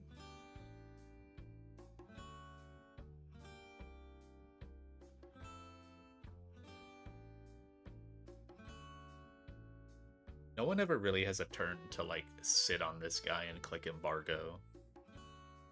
So... You kind of just have to take your chances with multiple Focus Bands. With Iron Head flinches and I can Speed Drop. So it comes in...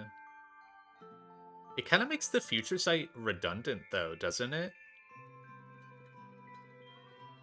Maybe it doesn't. Because you... It doesn't make Future Sight redundant because it blocks Howl on your switch in. Is good. You can have Citrus on your entry. You live double crit. And then give yourself a couple options. Yeah, that's... Honestly, with how demon this Arcanine is, that probably is my best way to fight this. Without having, like, 4 Mons committed to, like, Toxicking it, and then... But I can never Toxic it.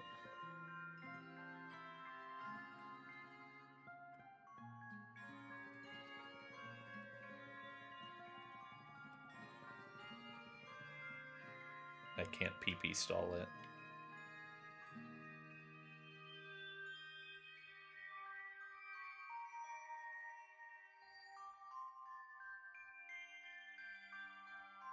Alright. That's pretty solid. So you come in, it can't Howl on entry. Then you Bulldoze, which has a chance to just KO there. You don't care about burn from Flare Blitz if it hits you. You hold a Citrus. Bulldoze can KO, If it doesn't, then you're faster, and you Iron Head, and then you have flinch chance. It's just that same setup as like Caracosta would have, but you consistently get Arcanine in 5th or 4th, and then you block Howl from occurring. There sadly isn't, like, you can't do like damage boost, Slowbro Future Sight, because it won't KO. And you need S-Toss to, or you need a Zoom Lens anyways for the Zard. What this should get with your Citrus, it really should get Granbull Play Rough. You could be burned, like you can't stay in an attack, obviously. But it should be Granbull Play Rough. Then you can't go B because B doesn't have a KO on it, just barely, if it gets Play Rough attack drop.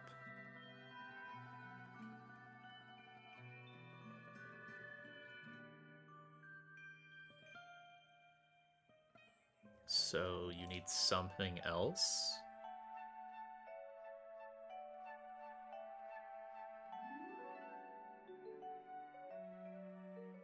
You need like a fast steel type.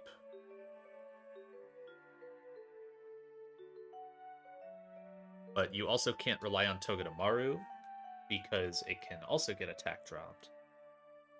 And then it baits kind of weird random move after. I mean, maybe D-Knight can take that, but if D-Knight gets burned... Or no, D-Knight was pre-Tox anyways.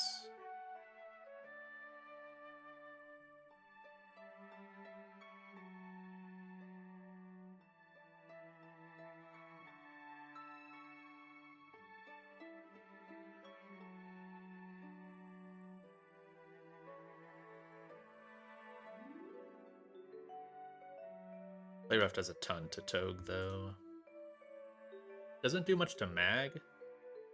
And you can eventually get Mag into a position where... Honestly, can Mag KO? No, it kind of needs a Citrus, because otherwise it can...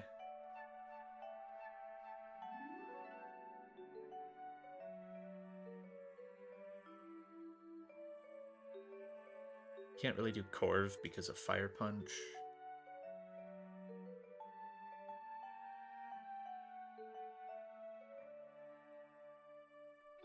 Can't do Escav. Can't do Amoonguss.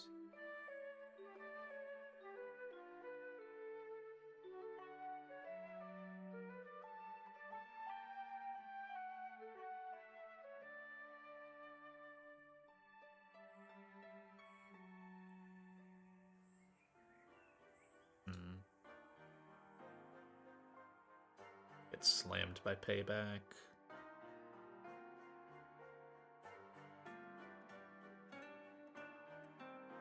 Blaziken needs to enter on Fire Punch. I don't know how I manip Fire Punch with this squad. No, none of them do that.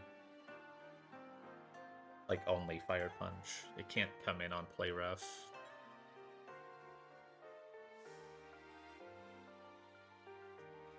Yeah, it can't come in on Play Rough.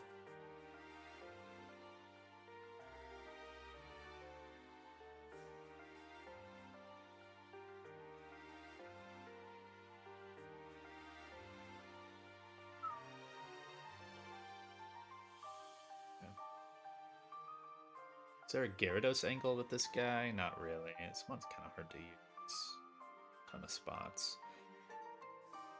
Feels like I just need like a little bit of help, and then I can do. Then I can get Beedrill in. What does Slowbro bait Play Rough? Because it's faster. Okay. Can you take 2 Play Roughs? No. Not even normally. Oh wait, you're level 79.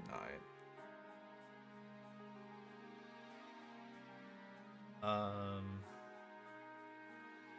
I mean, it's just 2 crit chances. Because you could, like, U-turn on... I mean, it could be... It's quad random move, actually, at that point. The moment you take Play Rough, it can be quad random move. So, like, when B comes in, it has to kill. But it needs a little bit of help with Chip as it comes in on Play Rough. So maybe you go Magna Zone on Play Rough, and then you get Earthquake Fire Punch and get into Slowbro. And then Slowbro just, like, S-tosses once.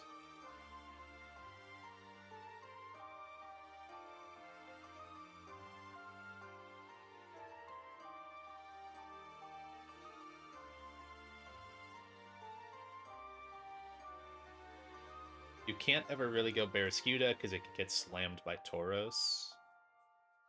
And it needs to be pre-damaged for Zard anyways, I believe. It needs to be pre-damaged for Zard, so that way it doesn't get Belly Drum. Oh wait, no, it can't Belly Drum. I don't need Barraskewda to be pre-damaged. Oh wait, no, I do for bait purposes. Never mind. Yeah. I need to bait Zard in next instead of potentially Granbull. So I just need to guarantee Zard by being pre-damaged. Okay, let's start writing down the line. This is Dragonite, Magna Zone, Barraskewda, Slowbro, Garchomp, and then I don't know yet. I would think Beedrill, but it needs help. It's unfortunate. Maybe it's like Donphan, Golisopod? I mean, Golisopod will get E-exited. And gets attack dropped.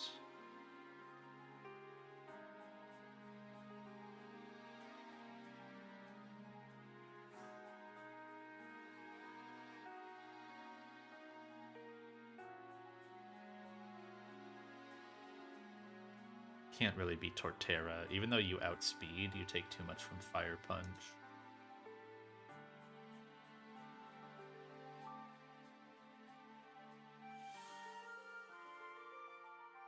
Maybe it's Centiskorch. They can get attack drop too.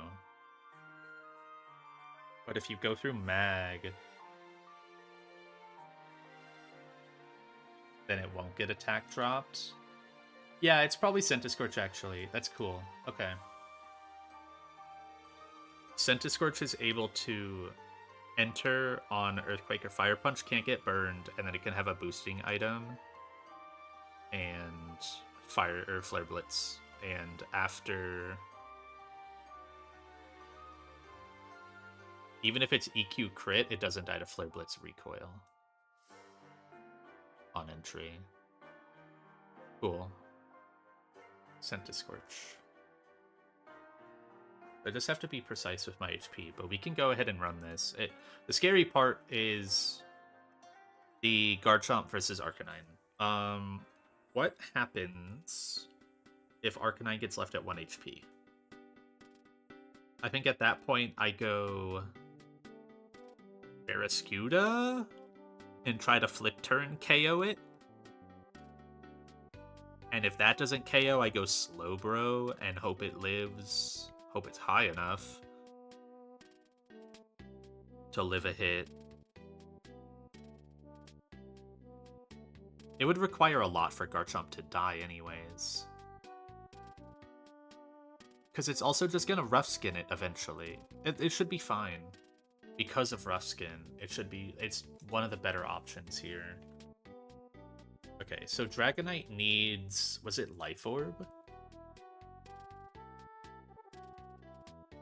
I think it can be Life Orb.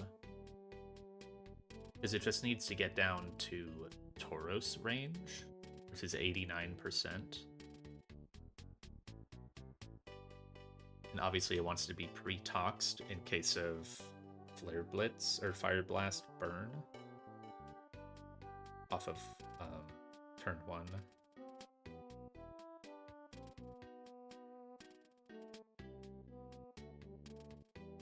So Dragonite can be Life Orb, and it can be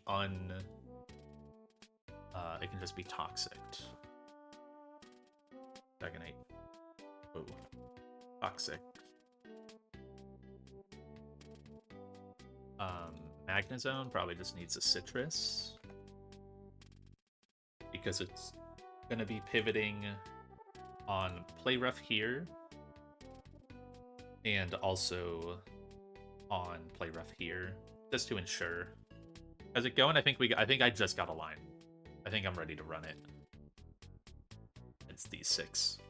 I need to teach S-Toss to Slowbro. Scariest part here is the Arcanine, but I've got a pretty good solid way to, like, it has to be super fiction for the Arcanine to not die before Garchomp. Basically, I'm gonna Future Sight the Arcanine as it comes in on Slowbro. Slowbro is 1v1ing the Zard with S-Toss. Set up a Future Sight on this, so that way it can't Howl, because it gets down under half, and I shove Psychic KO. So it has to Head Smash. We go Chomp, and then Chomp Bulldozes. That could kill. If it procs Focus Band, then Arcanine is slower, and I can start Iron Heading. If Iron Head doesn't KO, and if I don't flinch, then Flare Blitz will Rough Skin kill itself, and I have a Citrus on my Chomp. So, yeah, as long as you block the Howl, Citrus Garchomp can sit on this long enough. You'd have to, and Garchomp lives double crit, so I actually think there's no way to lose this. No, there still is, but it requires like triple crit and like 2 Focus Band procs. But it's probably as solid as you're gonna get on this beast of an Arcanine.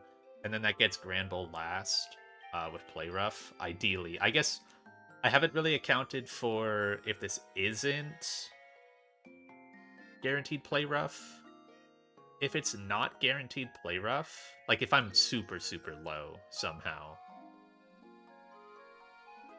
then I probably just have to Raw Dog go straight to Centiskorch and have Senti KO. Senti just needs Charcoal to KO here. Because I'm worried about the Play Rough attack drop, and Magnezone can't KO the Granbull. So I was just writing it out, but I think the line is there. I don't need any other pre-damage. No, I need Barraskewda pre-damage. Because it's coming in on Fire Blast Tauros, and I need to ensure at -1 that I always get Zard in. So I need to be at 144 on Barraskewda. Garchomp, Senti don't want to be damaged at all. Yeah, that's it. Barraskewda needs Black Belt. Slowbro needs Zoom Lens. I assume it needs Zoom Lens even if it's clicking Seismic Toss.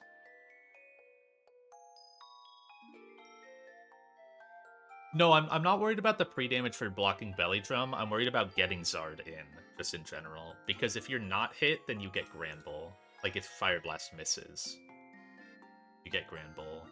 So this just guarantees Charizard next.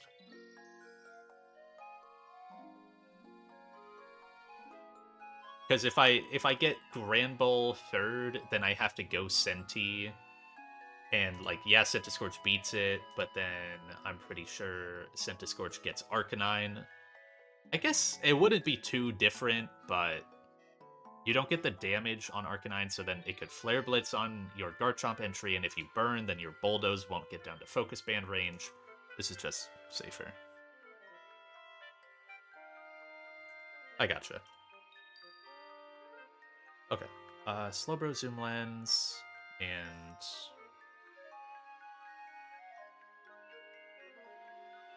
this is teach Slowbro seismic toss. So you said seismic toss is buyable? I guess I can go check that. I would believe it.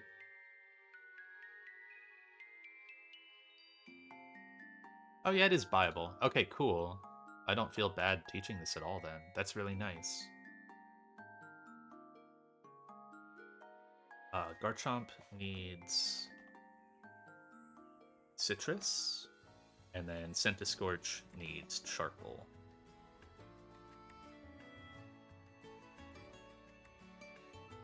Okay. So this is Draco Meteor plus extreme speed. Psychic lives another day. Yeah. Still don't need to get rid of Psychic, but I can see why you would. So this gets Tauros in off of your pre-toxic. Pivot Magnezone, pivot Barraskewda, close combat, Charizard in, pivot Slowbro, and then it's like you need to do like 3 S-tosses while stalling to give it S-toss.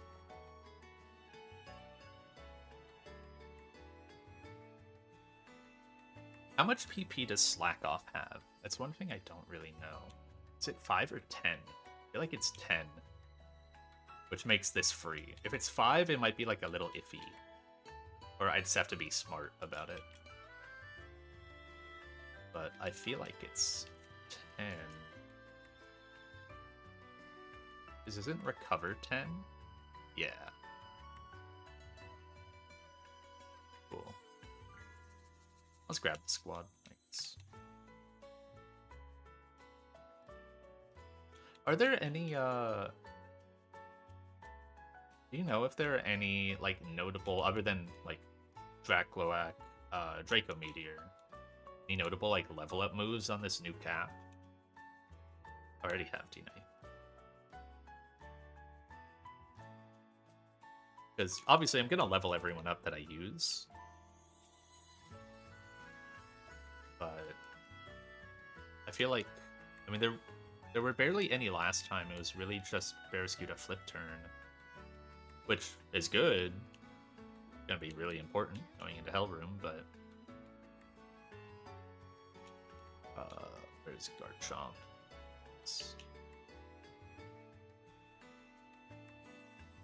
And Senti. I did look at one mon that's actually really good against the Charizard is my Caracosta. I thought about Costa, but then I saw Slowbro. It's just so much better. You can set up Arcanine. Ooh.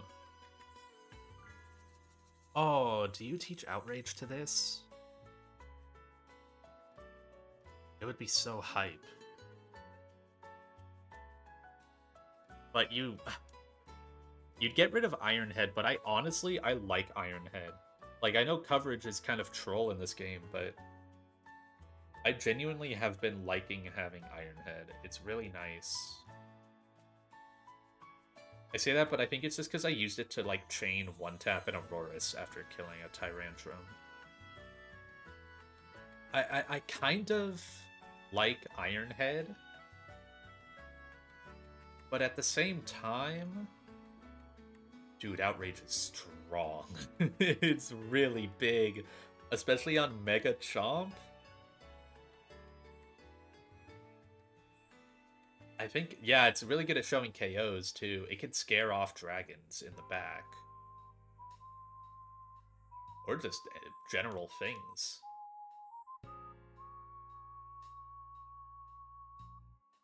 Yeah, I mean, it's like head smash level of, you know, baiting, blocking entry. And if you know you can take a hit or two, and it's the end of the fight, dude, you can just rip Outrage. I like it. You got to keep bulldoze. I'm using it literally right here. And you obviously want dual chop and EQ. I'll take it. I guess I'm getting rid of the flinch possibility now on this Arcanine, so maybe I could have kept my Garchomp at level 76 for this fight, but it kind of needs the bulk of the couple levels, so not the end of the world. Ironhead flinch only matters if it's like double focus band proc, and even then it's still fine.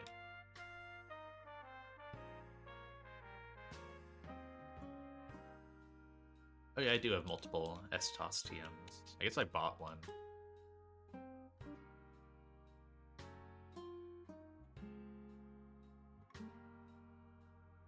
I'm gonna export this squad before I give them items. So they have the right moves now.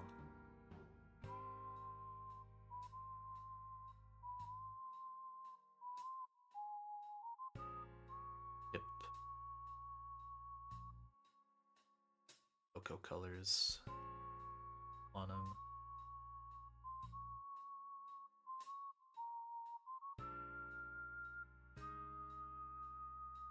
Right. How do I get there? Where's this trainer? You don't have to kill the guy that's like guarding Magma Hideout entrance, right? He's kind of not there anymore, I imagine. This is the first grunt.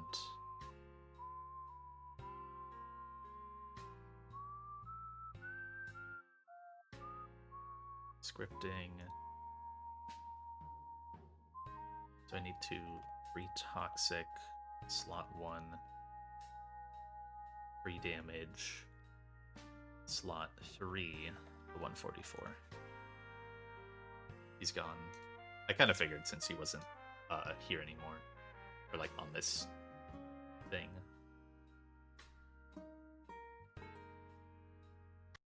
Okay.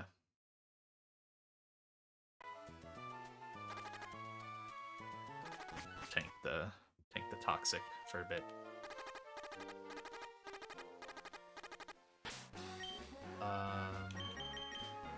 Items. I was forgetting something.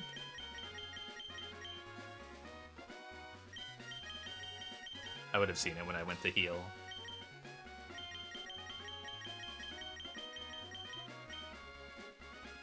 Citrus.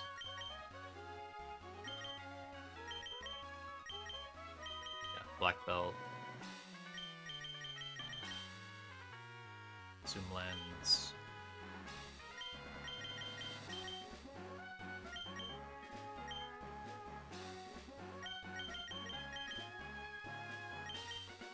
And charcoal.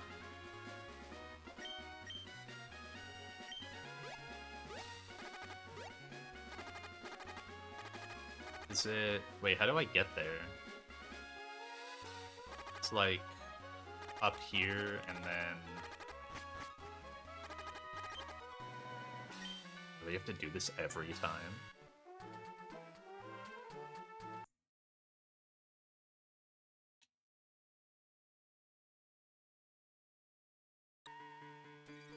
Can you not climb Jagged Pass?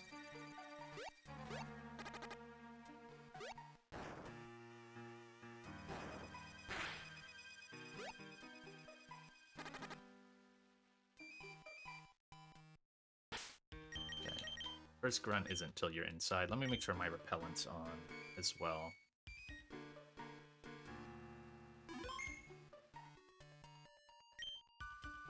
Okay.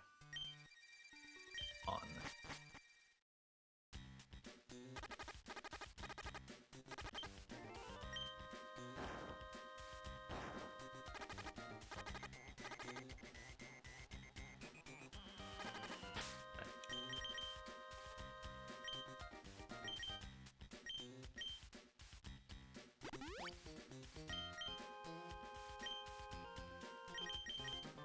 Alright, good luck.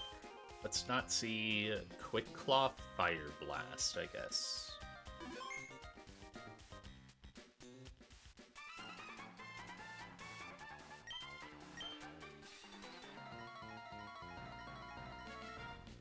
This toss, you've got outrage.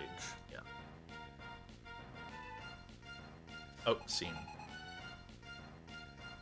Got myself. Beatra. I didn't even finish writing my line down, but I know it. It's like S toss stall plus future sight. KO. Arcanine in.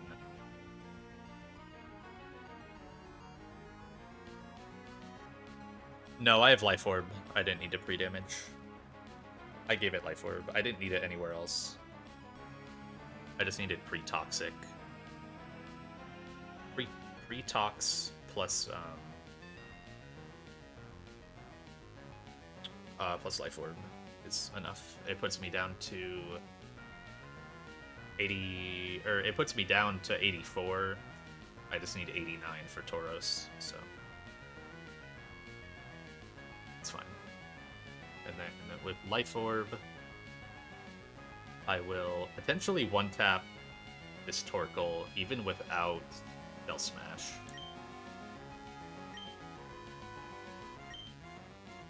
No Quick Claw. Kill? Wow. That was a 12%. Orb. Toxic.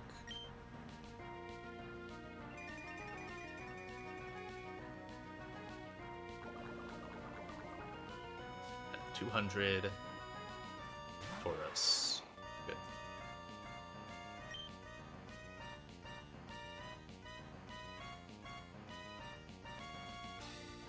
Oh, if I show KO, it risks boom. Oh my god, yeah, it did. It wouldn't Shell Smash. That could have Quick Claw boomed me. So Life Orb was a misplay. I should have done Dragon Fang pre-damage. Or Dragon Fang pre-poison. Yeah.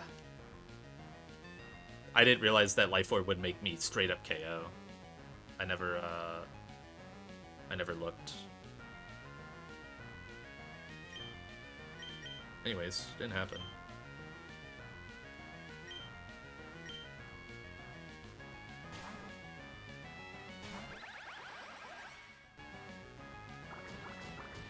Play rough. No attack drop. Big. No crit probably like gives me +1 citrus here. Miss would be nice, but it doesn't matter. Obviously I'm pre-damaged anyways.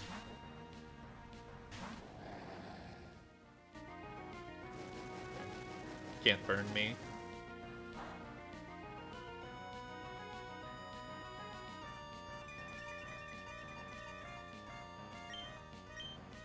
Close combat. It's KOs.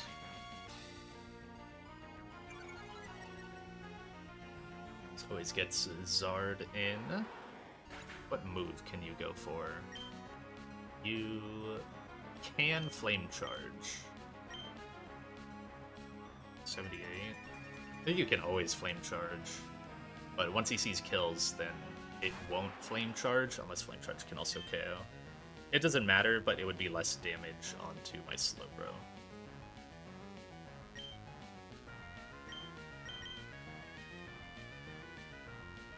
I would prefer Earthquake or Flame Charge here. It doesn't really make a difference.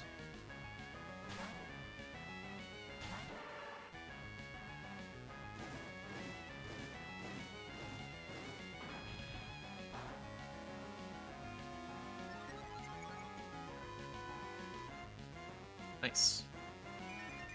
Wait, that was so unlikely to go for Flame Charge, I feel like. Maybe it wasn't. I don't know Flame Charge AI. And even the calc doesn't.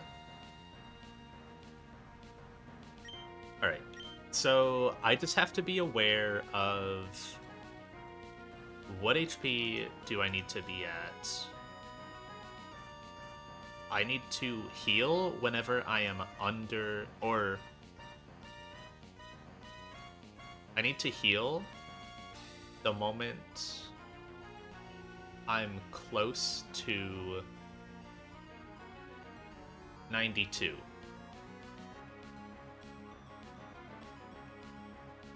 I can never let myself get under 92. Yeah, I think it's a speed control move. That makes sense. I don't want a future sight here.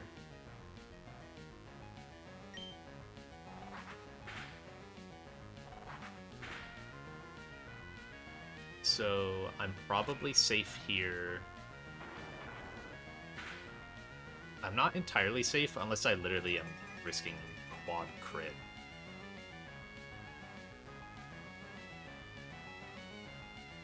Okay, so I only S-toss one more time.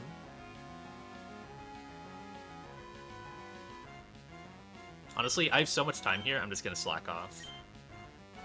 I have 10 slack off PP. This is so fine. I have no reason to ever risk this. I would have been okay, but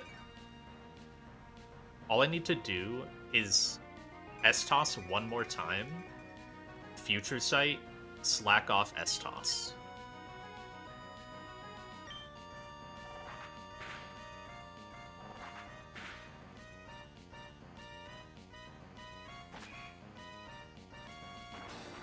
Three S-tosses always kills.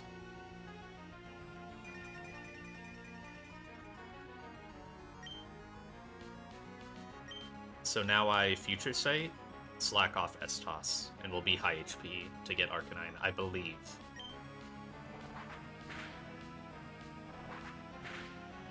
I like how low I'm getting. Maybe I should have slacked off, and then I probably should have done one extra slack off in there, because now I'm not going to heal it full.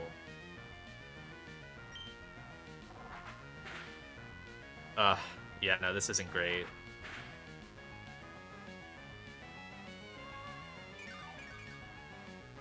Okay. I don't think I'm getting down to Grand Bull range, but it might see out damage. It might see fast. I might get Grand Bull early here. Okay.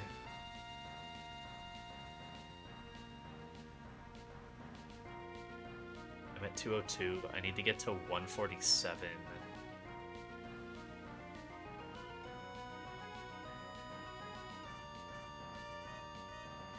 55 damage.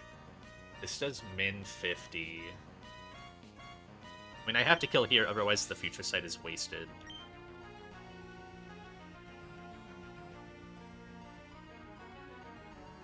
I don't have anything else I can do.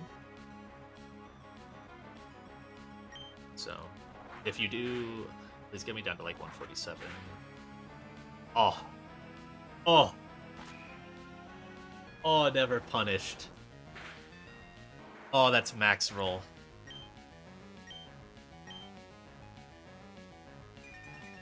This should always be Arcanine. Future sight. And now it can't howl.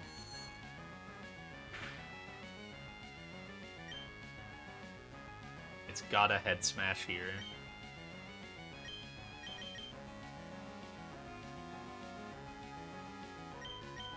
Go Chomp. Might Rough Skin. It could also miss. Okay, Rough Skin. I think no crit there means we're just fine. For the most part. Bulldoze can KO. Gives me another chance to KO.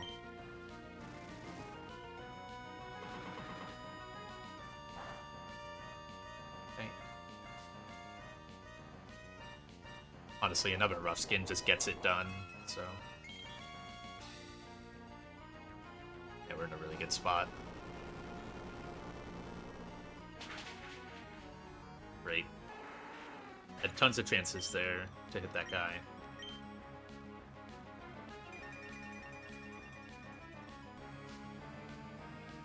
I think after the head smash didn't crit, I just never could lose that position. And now this is always play rough.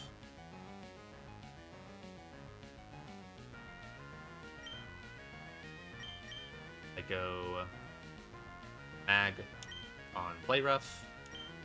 I get EQ or Fire Punch. And then my goat, Centiscorch, fast Oko's the Gramble. Because of Sun, but, you know.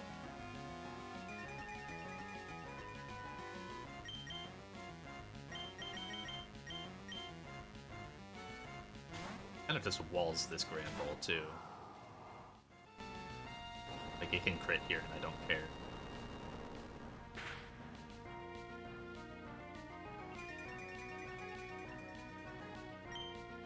Alright. Very nice. Very solid first grunt. Probably misplayed the slack off and the future sight timing. But I think it was definitely manageable even if I got Granbull in. Because I would have always gotten Head Smash. If Centiscorch killed Granbull, I would have always gotten Head Smash. Or Flare Blitz Arcanine anyway, so it couldn't Howl. So then the only punish is like, if Flare Blitz burns, then maybe my Bulldoze doesn't put it down to Focus Band HP. But even then it would have been fine. Then it only matters if I'm like getting crit a ton. I'm gonna save. Very nice first grunt.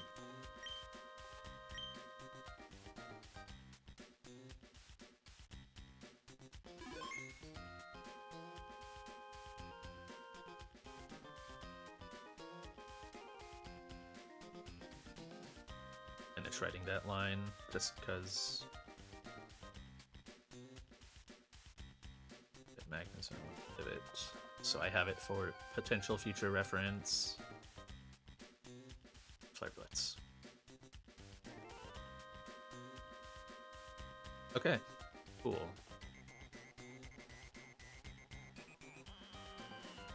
I get access to camera uptight. Yep. Man.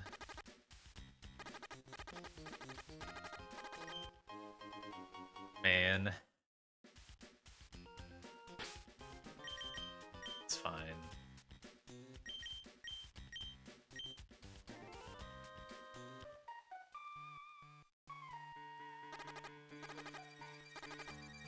But yeah, you can climb up from here. Oh, okay. I was being just silly where I walked.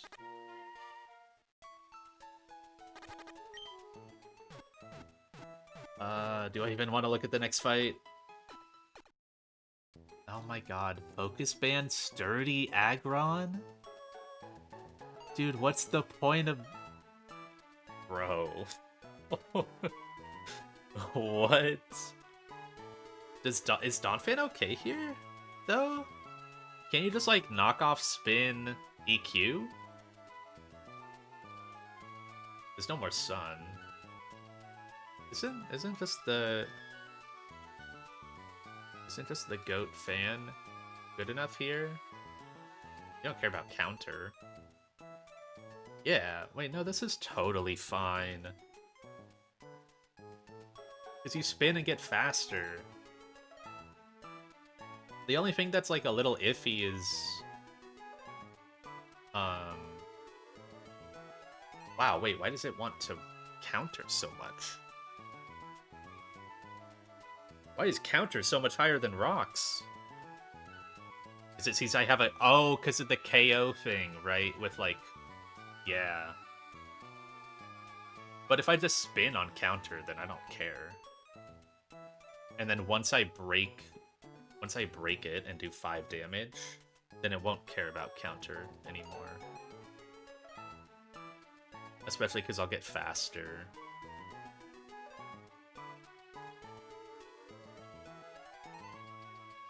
So yeah, it's probably like, maybe like knockoff, spin,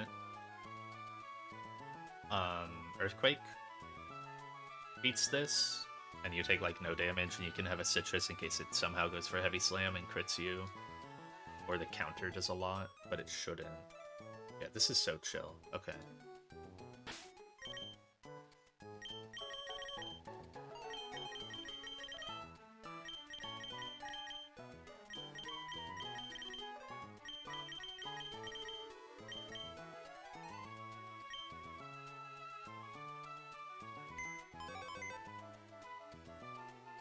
do I call this? I guess Marowak guy. I see a big Marowak back there. It'll probably be annoying.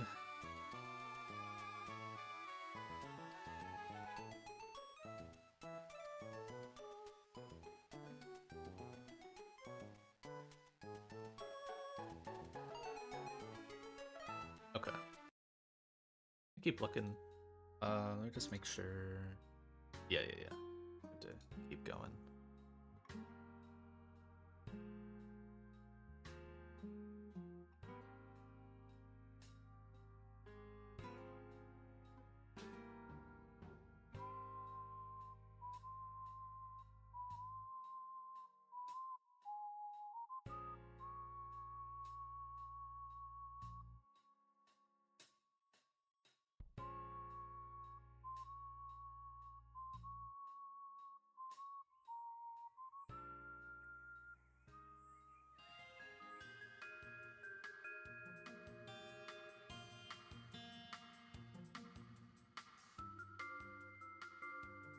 Oh, let me check one thing before I really look at this fight.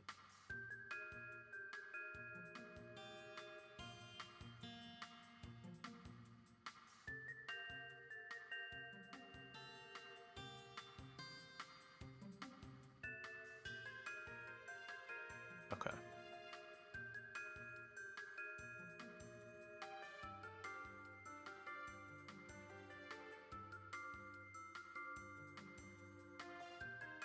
All right.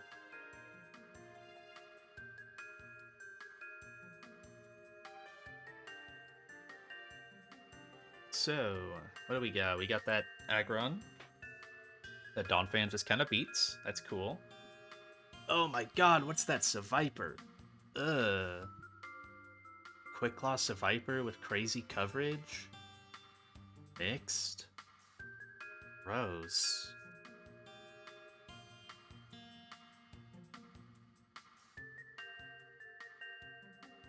Scope Lens Electivire with Cross Chop and Magnet Rise. Wow. What speed tier does that Electivire fit in? Oh my god, it's faster than all my ground types. Okay.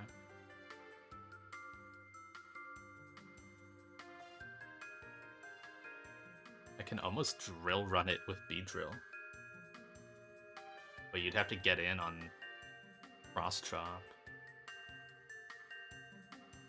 Actually, that's not impossible. This is not an impossible setup. Oh, you bait Ice Punch. That's not great. If I did like Mamoswine can bait Cross Chop. Eat the Wild Charge. B plus Mamoswine kind of beats this Electivire. But then you're looking for Mamo to be effective elsewhere in the fight. It's not the worst thing ever into Seviper. Did I chain Scene? Oh, I didn't.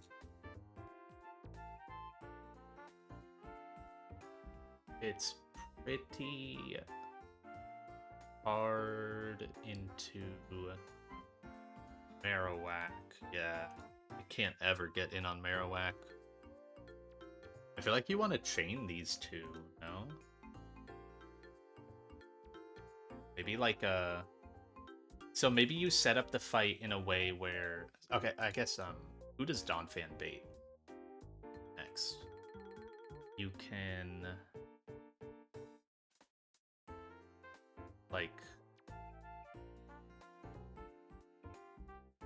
You can bait Seviper if you go low. Also, you're gonna be +1 speed. That doesn't matter. You speed tie Seviper. Wow. Okay, so it still sees outspeed there.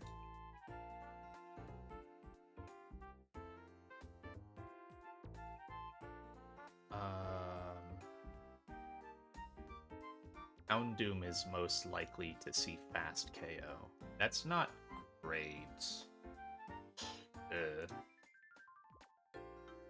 How much damage can I actually take from Aggron here? Because I likely take a counter as I knock off. So that's like 90 damage or 73 from Heavy Slam. Right? Because it's super favored to... Oh, but it could just rocks.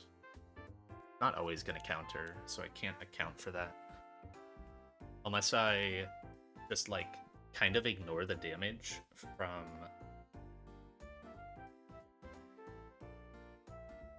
I could do spin, knockoff, spin,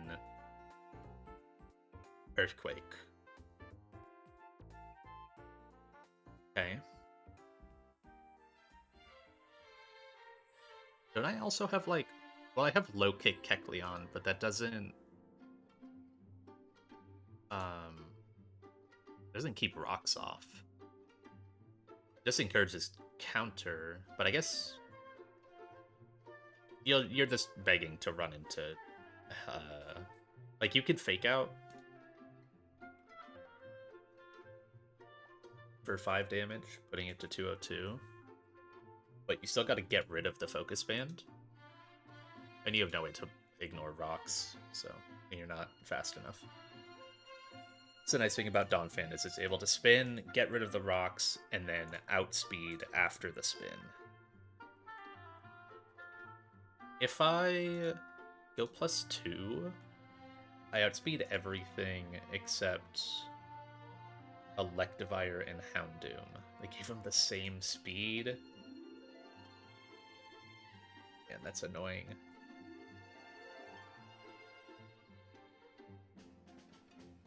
You'd probably get Houndoomed.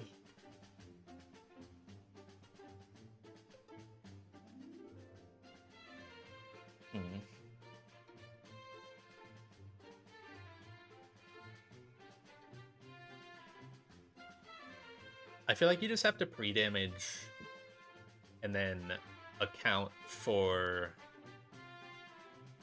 Giga Drain or Fire Blast Seviper. And you can probably have a Citrus, so that way it won't be Gunk Shot or Earthquake. And you have to only spin once, so that way you get it in with Fast KO. Because if you're that low, you have to get Seviper early.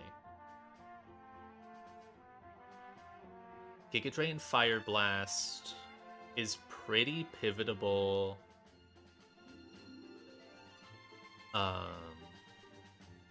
By like D-Knight, but D-Knight E-Speed won't kill. You get destroyed by Gunk Shot, Quick Claw. I don't have any prio moves that would do much into this guy.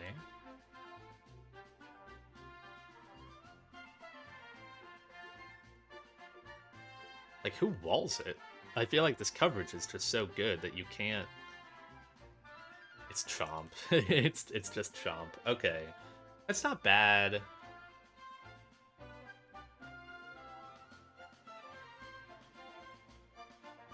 You just need to be, like, Frostberry. Oh, well, this is Mega Chomp. Yeah, you just need to be Frostberry for the potential Fire Blast coming in. And then you... just Earthquake. You don't need to Bulldoze or anything.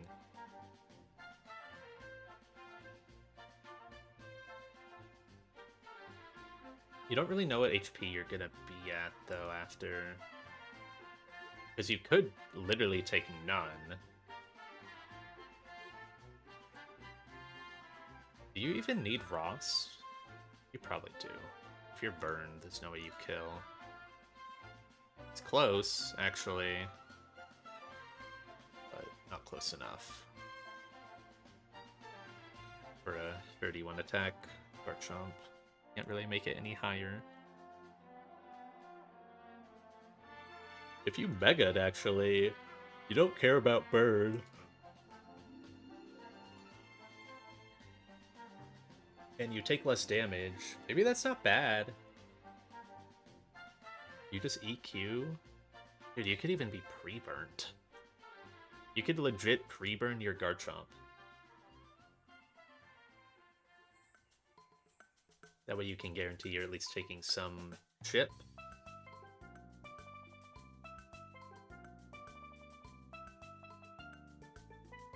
and have the pre-burn drop you to like Ice Punch Electivire.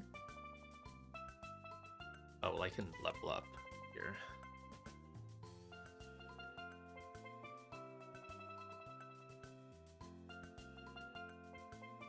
Yeah, drop you down to this range. Or honestly, if you can just take the Magnet Rise, like,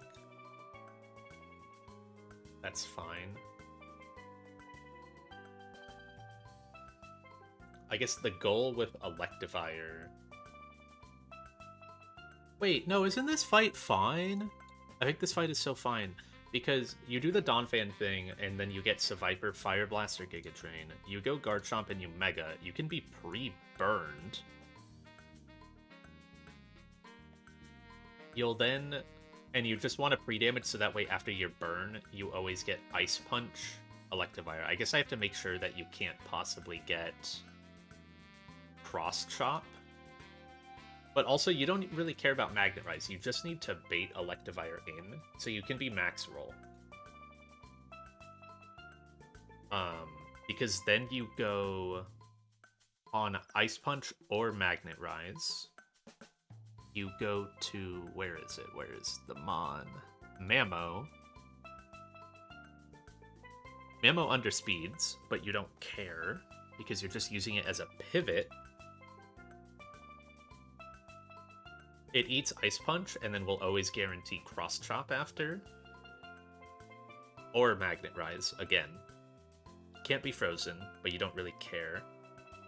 I guess you gotta be a little careful of the crits, because Scope Lens... What is Vital Spirit? It's the one that, like, lets you not go to sleep. Yeah, okay.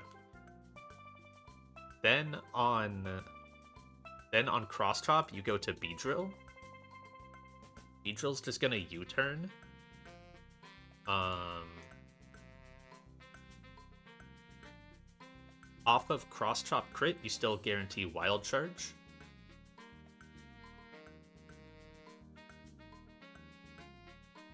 So you just U-turn. If you crit, you go straight to your final Mon. If you don't crit, then that's fine. You go back to Mamoswine on Wild Charge, get Cross Chop again, do it again. Then on your Electivire kill, you go Barraskewda, and I think Barraskewda just chains these final two. With Life Orb, maybe? Yeah, so Life Orb Liquidation just shows fast KO to both, and they have no priority. Yeah, so you just have to set up a way to ensure Seviper's second, Electivire third, and this 5 works. It's not even a team of 6. It's a Mega Chomp. You can have a backup guy for like Houndoom if it doesn't work out. Or a backup like Seviper Mon. Maybe a Seviper pivot.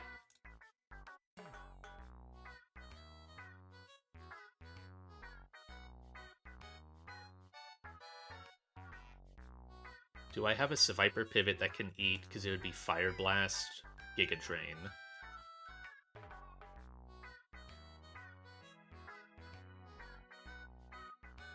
I mean, Dragonite can eat both of those and then bait Gunk Shot. Gunk Shot can still miss, though. You want to bait Earthquake. And you can't do Golisopod because you can't guarantee E-Exit.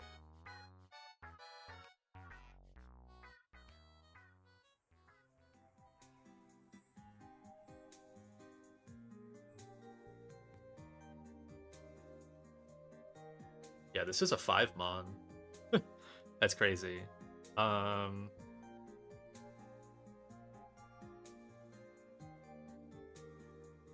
is just like one of the best options into this Aggron, I feel like, and then if you just set it up right, Barraskewda chains the final 2, so... Do I have anyone that baits EQ after? They'd have to be like a fire type, right?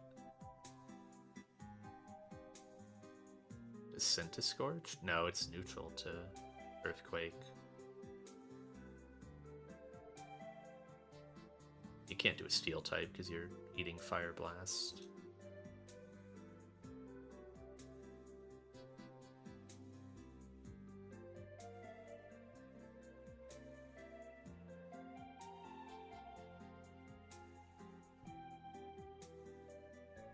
See, that doesn't work.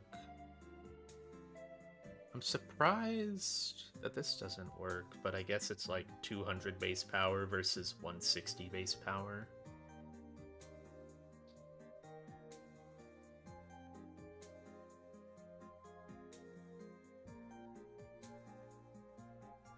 Yeah, there isn't like a good middle ground pivot, I don't think. Turtonator? No, not even. Turtonator's probably the closest one. But even then, it's pretty overlapping in the ranges, no matter what. You'd have to be quad weak to Earthquake, and I don't think I have that. Well, I do, but it's on Pokemon that can't switch in already. Like Mag and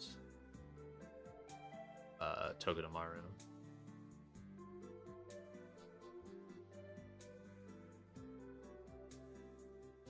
Or Caracosta can't come in on Giga Drain. Can it? No, it can't. So he baits that instead as well.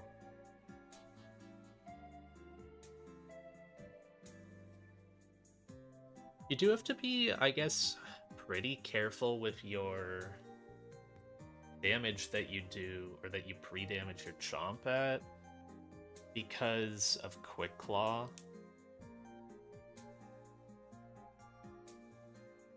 Like, you really can't let it bait Cross Chop. You gotta make sure that you're above this 40% threshold. Maybe Citrus Chomp is better just to ensure that.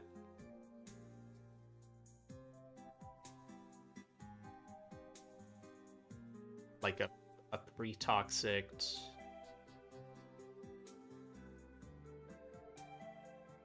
Honestly, though, so pre-toxic base Garchomp will never bait in Marowak because it scares it off. It makes it -1.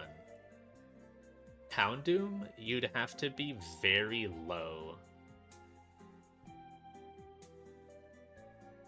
No, I don't think you can ever get anything besides Electivire, as if you're unburned.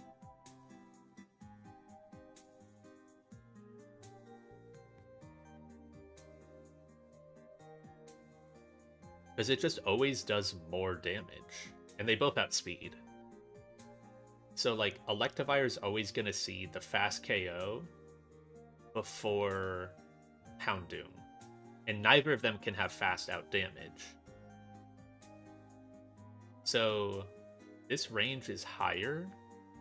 You just got to make sure when you switch in with pre-toxic. So, it's only 2 turns of pre-toxic. So, 18%.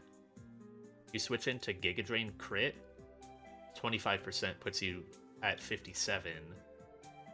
Then it can be Earthquake crit, that puts you down to 20. And then your Citrus heals you back up to 45. So yeah, this is fine. Full HP pre-toxic Garchomp will always bait in Ice Punch Electivire. Or Magnet Rise, if I'm not hit at all, right? Somehow if I'm... Well, no, it'll still bait... Well, it won't guarantee Ice Punch, but that's fine. Not guaranteeing Ice Punch is okay. This is kind of just the team, and I don't even need a 6 Pokemon. I can bring something, but nothing really helps secure the Seviper line.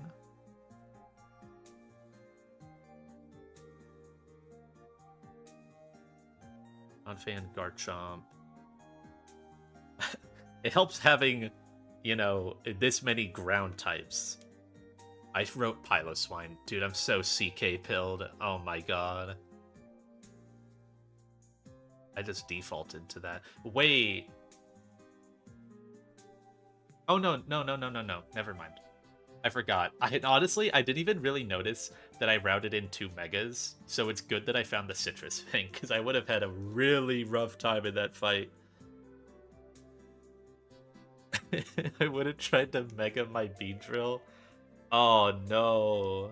Okay, it's a good thing I went back to normal Chomp. Yeah, that's really important. Okay. I would have realized it, I think, as I was writing the items down here. And obviously this is right. but I kind of passively already routed it out. Backup Mon, I probably just bring like Elysopod's a good backup to get Beedrill back in. Can eat like a fire move or a cross chop or something. Or I don't want to level my Caracosta. Maybe D-Knight is good backup because it's also pretty solid against. Yeah, D-Knight's good backup because it's solid against the Seviper as well, I think. For the most part, it switches in well. I mean, the problem isn't killing Seviper, it's bulking it out, right? So you'd have to take a gunk shot. Maybe not you. Maybe Slowbro? You'd get Wild Charge Electivire. It's not bad. This is only in like backup scenarios, right? Which I don't think I need. Because you're switching into like EQ.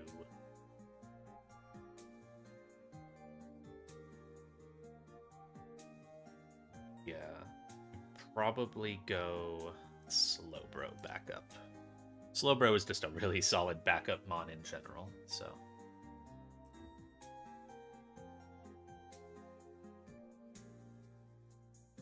Okay, so I need to figure out the Donphan pre-damage. But I think in general I want to give it a citrus, right? It doesn't need a boosting item.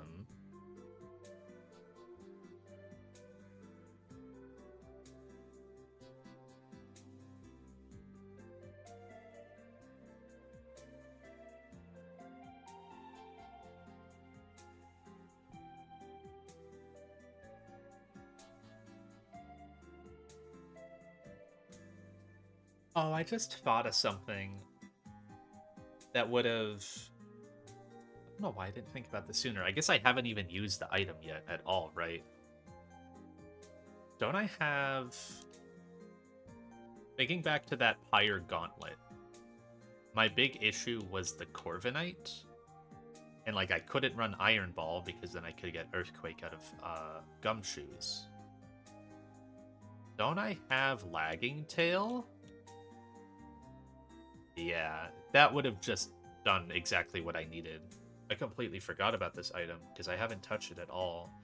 I don't know why I thought about it now. But Lagging Tail Corviknight would have done what I needed and made... Because it makes Quick Claw irrelevant, right? You can have a faster Pokemon that then just always goes second. And it would have made the Avalugg more chill because I could roost on it before becoming a full... Or after it hits me with Body Press. So then I don't have to worry about being a raw Steel type as it Body Presses. That would have done what I needed. Okay. Now I know. Would have caused me much less strife if I found Lagging Tail.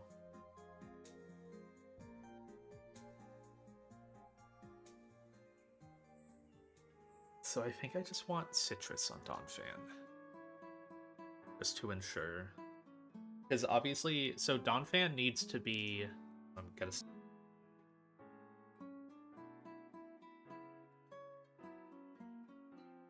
Okay.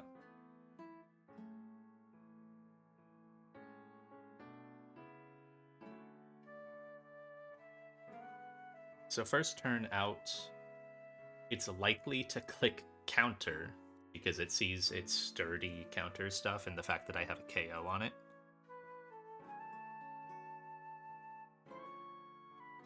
It's not a world where I burn myself to block counter, right? It could still counter. But it's way more likely to rocks. No, that doesn't do enough damage though. You need like a boosting item and then have like boosted, burned, earthquake plus knockoff do enough damage. But it's not great.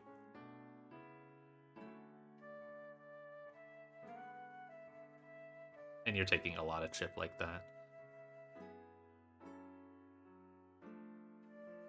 So turn 1, it's likely to counter, but it could rocks, so we want to spin.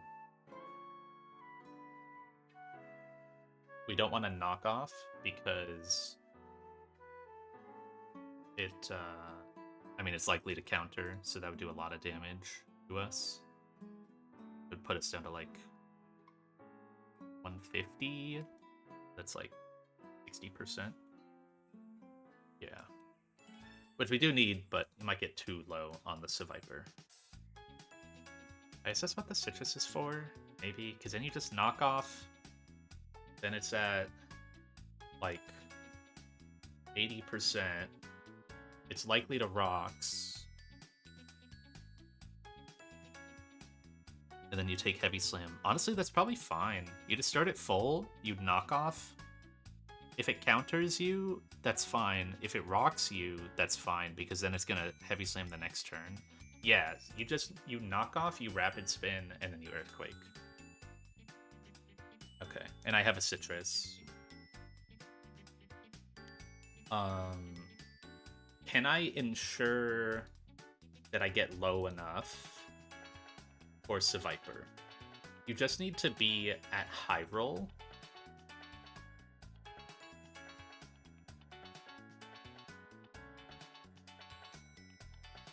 I think I kind of can, because it's either counter on the first turn.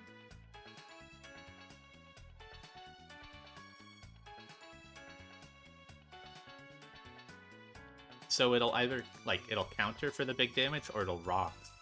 And after it rocks, or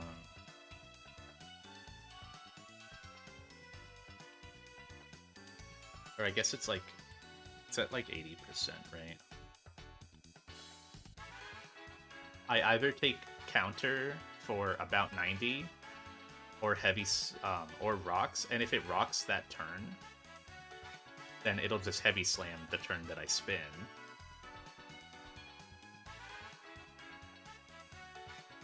So I just need to pre-damage, I think, for heavy slam min roll to put me...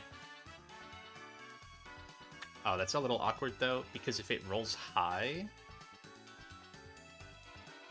No, that's not the case. No, it kind of is. If it rolls higher or crits, then the citrus takes me out of range. If that's the case, though, I just make sure I get low enough, right?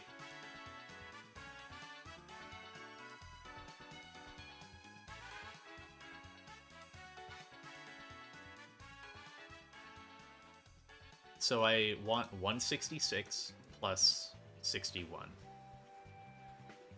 Plus 61. 227 on my Dawn Fan.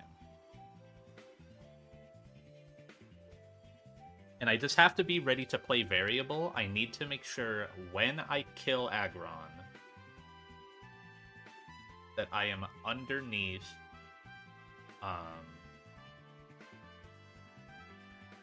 166 HP. And I have to be aware of my citrus as well.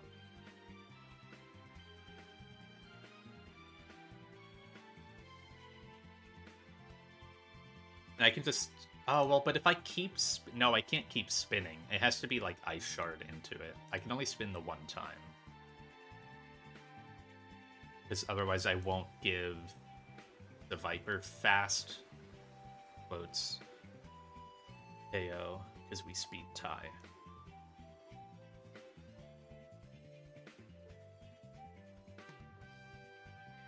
Yeah, okay. That's fine.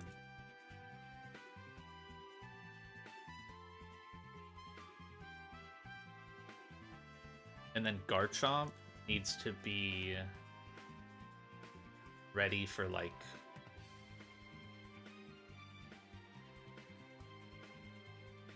Or no, doesn't Pre-Tox always put Garchomp low enough? Because it's 6 plus 12, 18%. You always get Electivire in. So you just need to Pre-Tox Garchomp.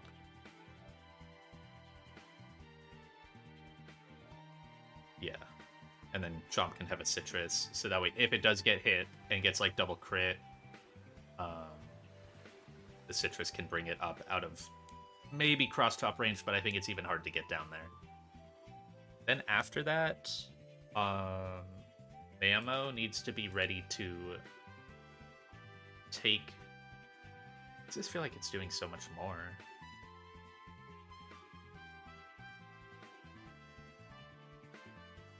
Actually, no, Mammo doesn't need to be pre-damaged for anything. If it Magnet Rises, like, that's okay. It's totally fine if Electivire chooses to Magnet Rise. Because I'm not... Yeah. No, that's fine. And I'll just always bait... I'll always bait Wild Charge afterwards on Electivire as I go back to Mammo. And then it can, like, Cross Chop or Magnet Rise again. So I don't need any Mammo pre-damage. And then Barraskewda is just set up to double KO. I think Ren can also double KO? Yeah, it probably could. But Barraskewda's fine with Life Orb, and I'm not using Life Orb anywhere else. Yeah, Liquidation, no priority, nothing funny, and Liquidation, Outspeed, no priority. Why am I at 0%?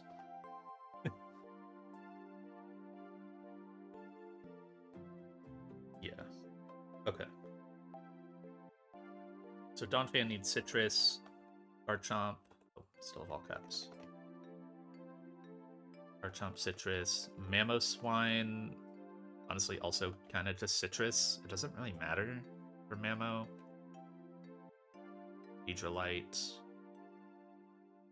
and Barraskewda, Life Orb. And Slowbro can just have a Citrus if I need it, but I shouldn't. So this is Knockoff plus Rapid Spin plus Earthquake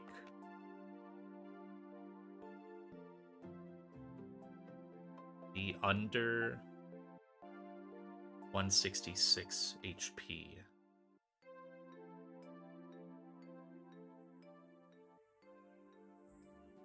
Viper in. And you can only ever Rapid Spin once. If I need to stall, it's with Ice Shard.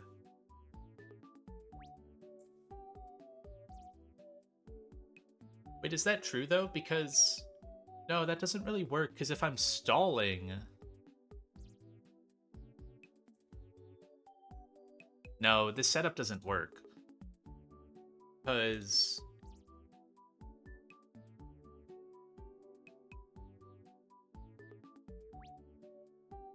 if I need to stall, then...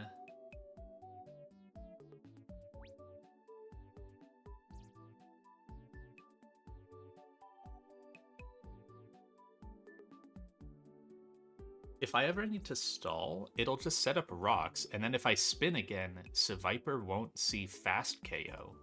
And something else, I think, like, yeah, Houndoom will see fast KO. Because if I go +2, I don't get Seviper in. I have to go exactly +1. I can only Rapid Spin one time. So maybe I go no Citrus? I think I go no Citrus. Maybe like Oranberry, genuinely. I think that's good enough.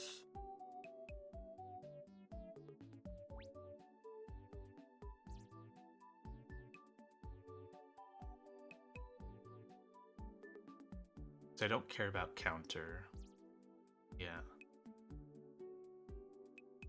So Seviper comes in. Give it Garchomp. Earthquake.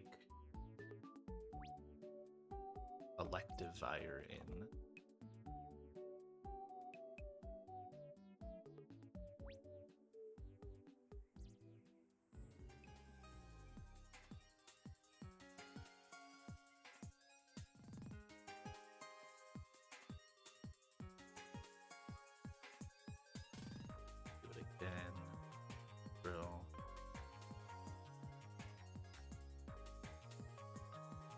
Bear is skewed. And then you just get Marowak in. Just liquidation. Undo. Liquidation. Alright, let's run it.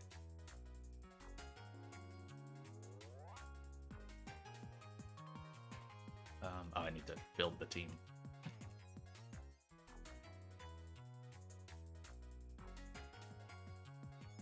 Donphan, Garchomp, Ammo being really, really useful here. Being a ground type that eats Ice Punch and baits Cross Chop. Sure, man. Everyone's got a niche, I guess.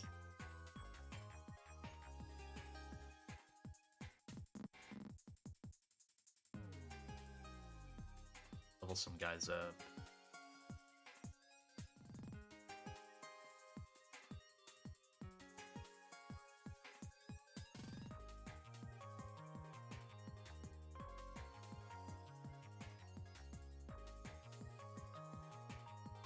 Donphan getting everyone's favorite berry, the Oran Berry.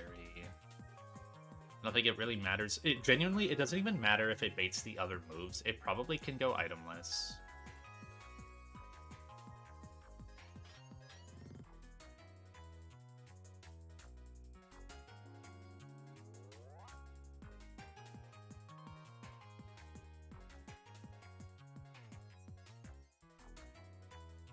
No, it's fine. Okay. Thinking about something, but I don't need it. Citrus on you, doesn't matter. And then you need Life Orb.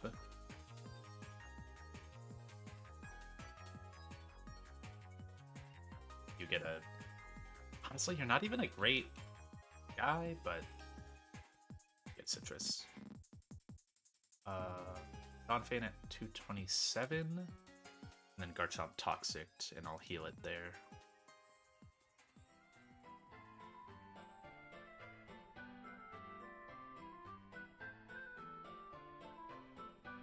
Let me double check the Donphan thing.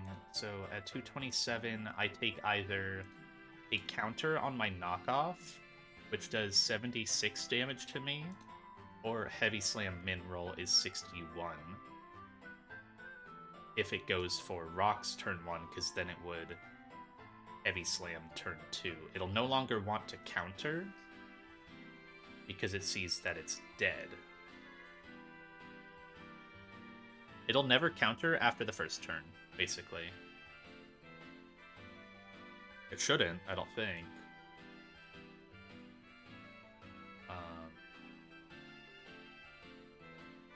So yeah, then that should always get you up, and Oran Berry won't heal you out of this. It's just to give a little security to maybe not bait Earthquake on entry. Alright. Mute.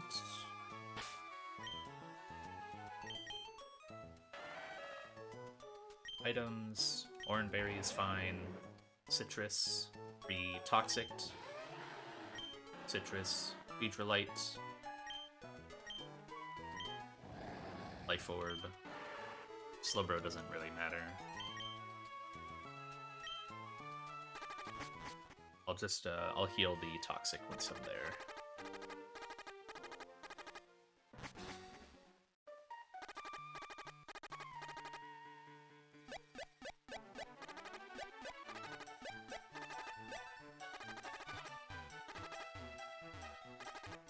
Oh my god, bro, I hate this game Spike so much.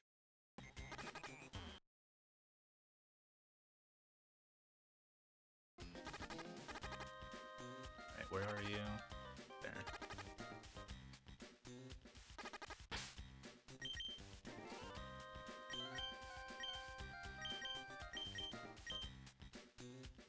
Oh, you took like no damage. I always think they take more poison damage as I'm walking than they do.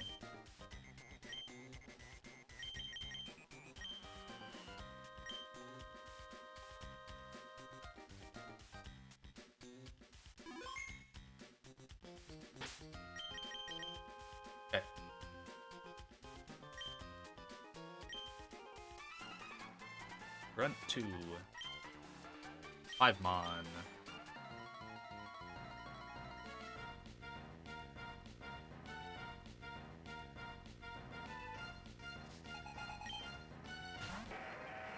Should have maybe brought Greninja as better backup. Probably is better backup than Slowbro. So it can kinda wall Houndoom and maybe take an attack from Marowak. Anyways. Here I need to knock off. I would love to see I'd love to see Rocks. I think Rocks is better, but it can likely counter as I knock off. Awesome. We should just be safe. Now with Rocks up, it should always Heavy Slam. Good. We're gonna spin the rocks away and get faster. Crit, totally fine. It's perfect, actually. I might be able to bait Fire Blast, but that's alright. Now we're faster, and we EQ KO. At this HP, this is always Giga Drain Seviper. When I'm at +1, we speed tie, but it sees it as being faster. Giga Drain Oko's me right now, so I obviously can't stay in.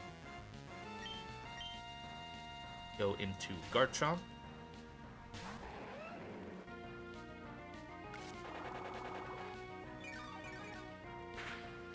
Swing has Quick Claw, so you kind of just have to wall it. I had to pre-toxic in case it always went for a move that never hit, because it could Fire Blast on entry, and then it could actually roll Gunk Shot against Garchomp and miss. So we're just going to EQ. It has Quick Claw, so it could attack here. Okay, it didn't. So we are now low enough at 213 to not guarantee, but bait in Electivire. Oh wait, actually, we do guarantee Ice Punch. Very nice. Didn't need that. I don't care if this thing Magnet Rises, and I'm gonna give it tons of chances to. Mamoswine is gonna eat Ice Punch.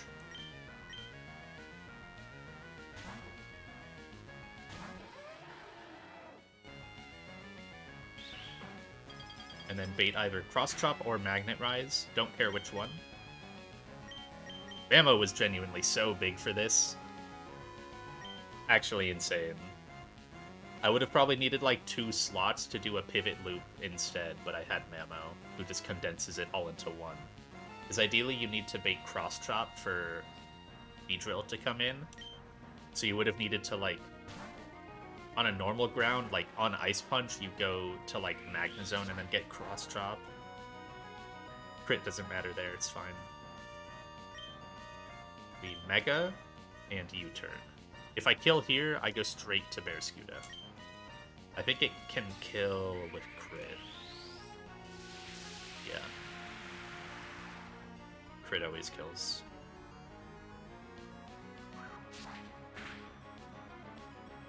Cool. Okay. Otherwise, I go back to Mamo on Wild Charge and then just go back to B again and U-turn kill. So now I go straight to Barraskewda, and Life Orb Barraskewda has a chain on the final 2 Mons.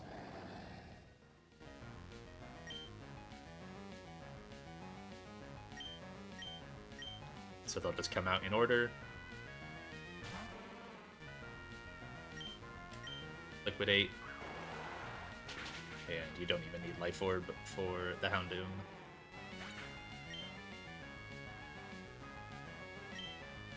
I could flip turn for style points if I wanted, but there's no reason.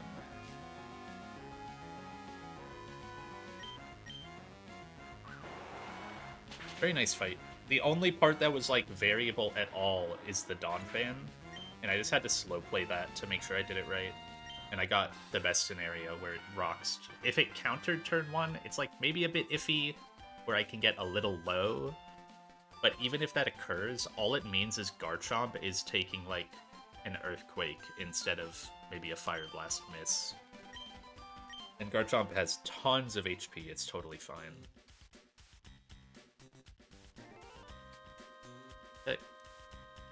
Another super impactful Donphan kill. Then Garchomp. Then Beedrill and Barraskewda twice.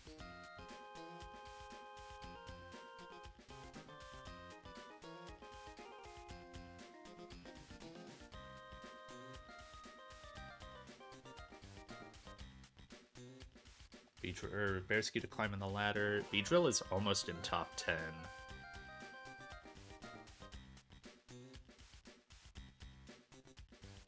Right, how does the rest of the map look? So you go out to 145? Okay, there's no like items on the way. Just a bunch of grunts as you go down. Got it.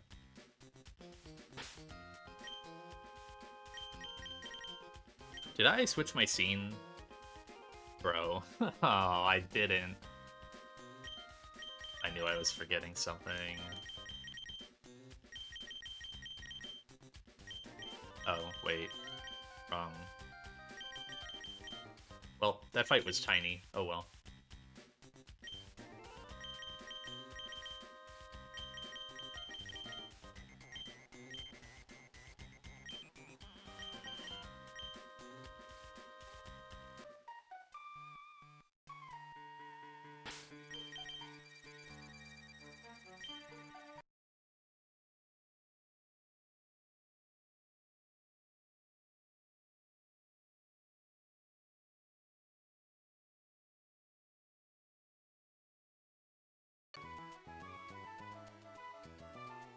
Let's take a look at the next fight. See if I want to do it.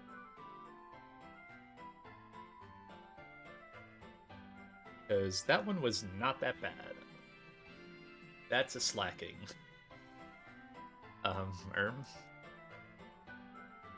Oh, this is like the eject pack slacking, isn't it? Eject button, yeah. Okay.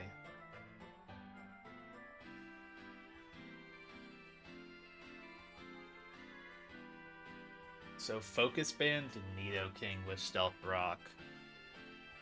Is Donphan enough here?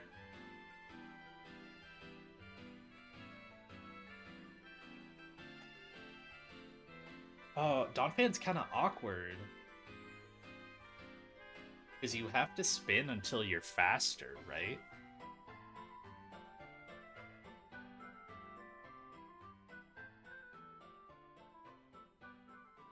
You have to pre-status yourself because of Poison Point and Ice Punch.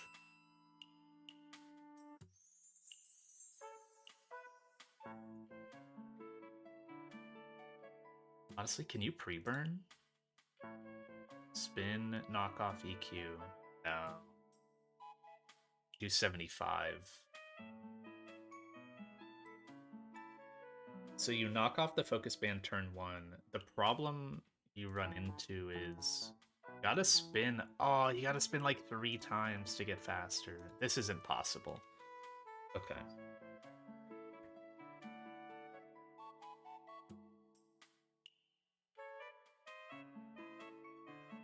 Corviknight? Does Corviknight work here? Yeah. Oh, Corviknight's really good here. Okay. The only thing is Corv is slower.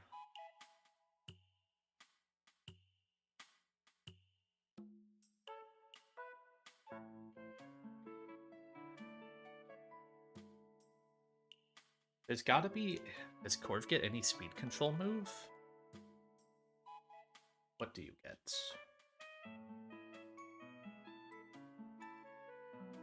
Because it'll just keep rocking on you. And you don't have enough defogs to match it. Scary Face from Level Up. Corvisquire. Otherwise, you have to teach it Tailwind. Okay. It's unfortunate. And you have to be pre-burned.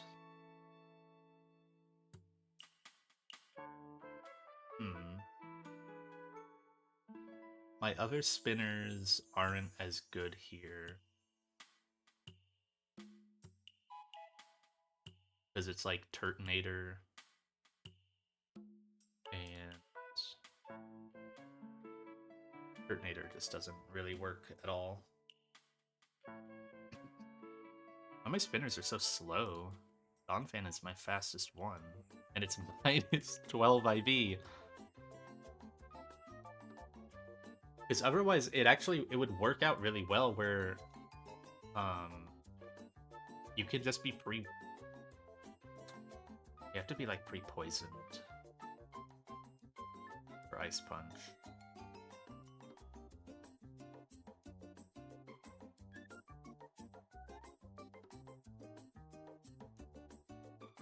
I guess it's likely to just keep rocking on you as you spin up.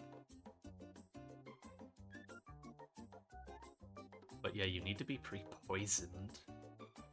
That way the burn doesn't...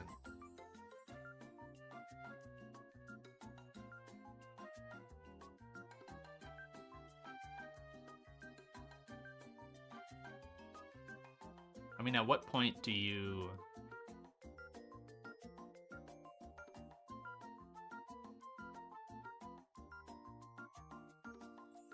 No.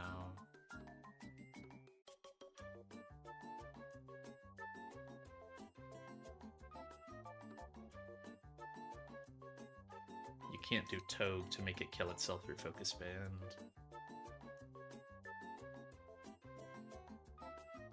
I don't want to let rocks up on this fight.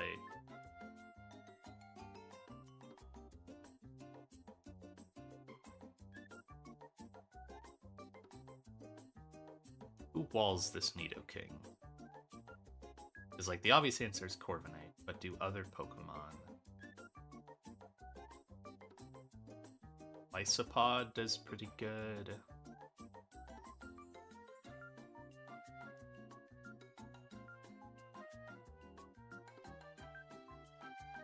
Slowbro is pretty solid. You could use Slowbro to guarantee a certain HP range.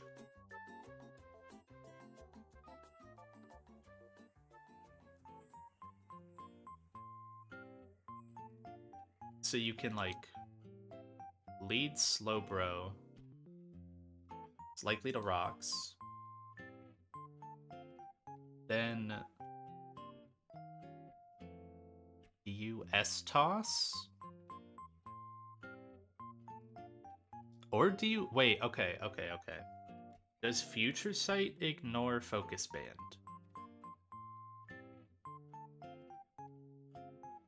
Is that something I don't know?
Okay.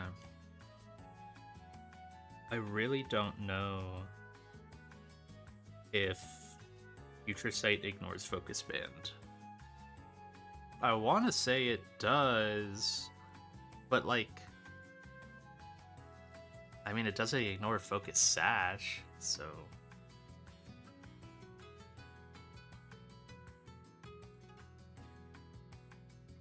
I don't believe it does.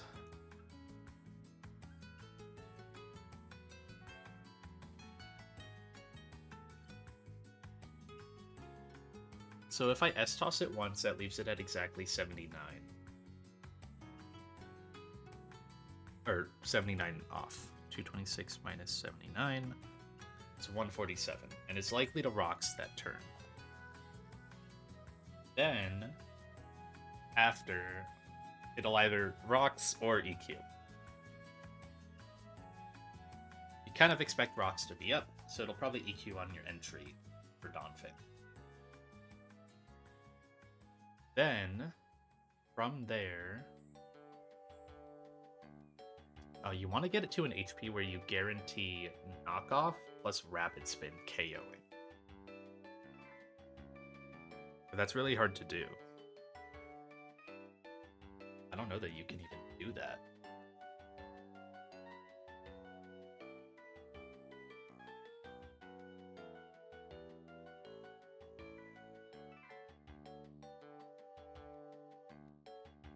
I guess you don't need to get fast enough, though. You don't need to get fast enough to KO. Like, you don't need to outspeed it because you have Ice Shard. But you do need to knock off and then spin at least once. How does, like, Muscle Band look on your lead? 67. It's 87. See, I actually think Life Orb would get there. What HP does that leave you at? It's pretty variable.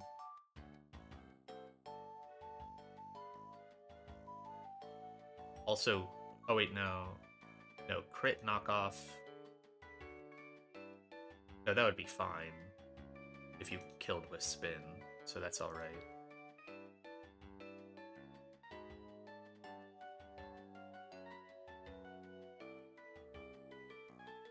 I mean, this is enough damage, right? It's 65 plus 36.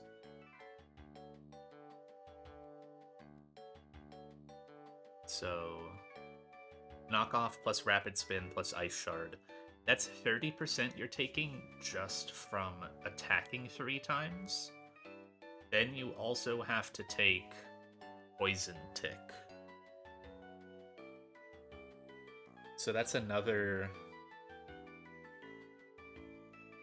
what? 6, 12, 18?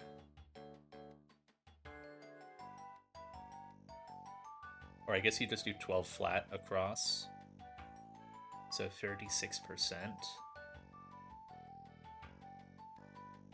That leaves you at 34. If you get attacked once in there, then you die.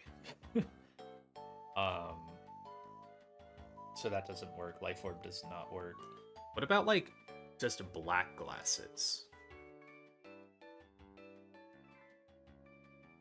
I don't think that works either. 68 plus 17. Yeah.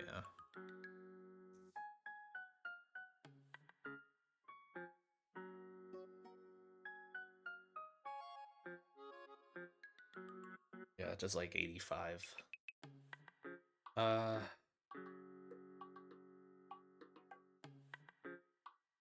You just don't have the turns.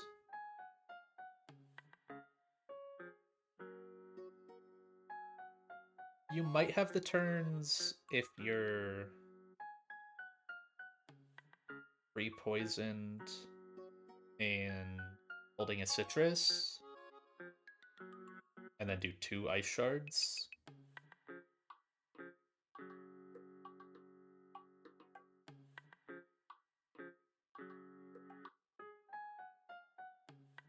God, how does Kecleon look? I mean, it can't be good.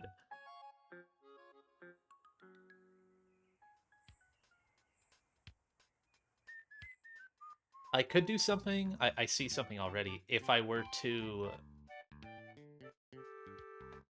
If I were to encore or scale encore onto Halucha,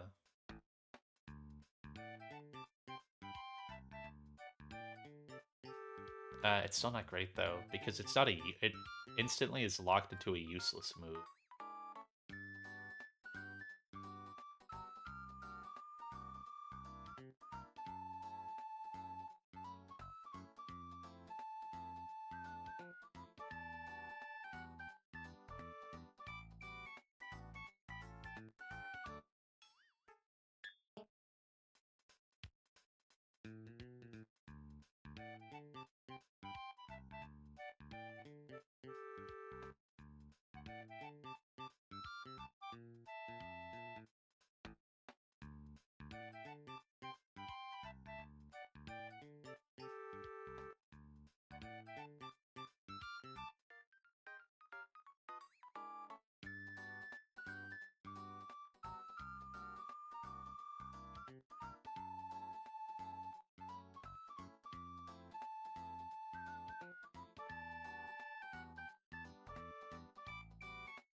What else would I do here? So I can bait it into Earthquake with either Kecleon or I mean Kecleon, can it stay in for a turn? It lives EQ crit. At least. It can become a dark type and knock off the Nidoking. It needs a Citrus because if it gets hit by Earthquake, then it needs to bait Earthquake again.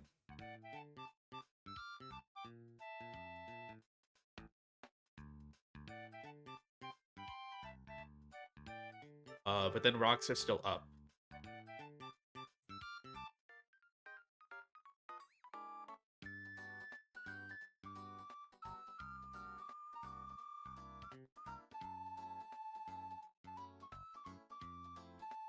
You don't really want to fake it out because then you're more likely to get hit by Earthquake.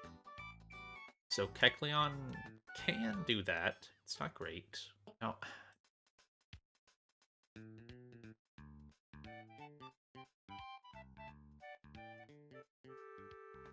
and then on Earthquake, you... So that's 47% done. Then you pivot Donphan. So you need to do 53%. Right now I'm doing 45. So with Muscle Band...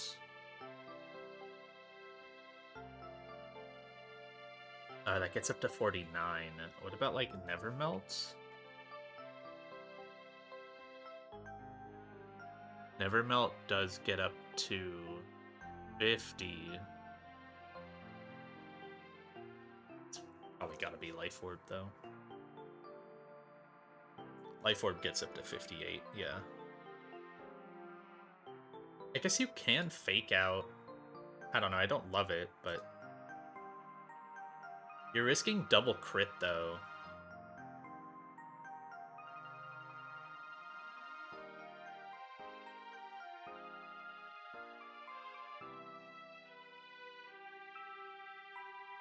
Yeah, you're risking double crit, making you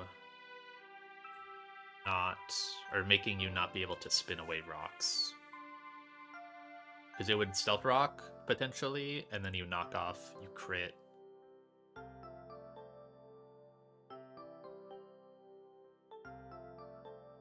You don't get focus band proc. So it's like double crit plus no focus band.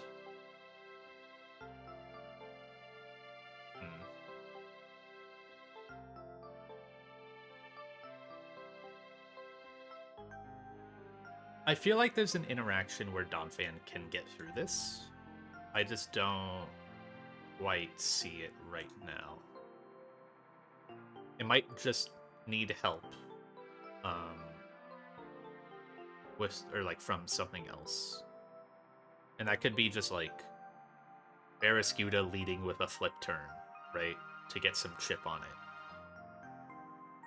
And then you use Barraskewda later to like outspeed Aerodactyl. Right? Come in on Fire Fang and be able to... Yeah, that's a very reasonable idea. I mean, Barraskewda lives dual wing beat if it has a citrus berry. So... But the problem is flip turn just KOs it. So unless you're pre-burning your Barraskewda, this doesn't work.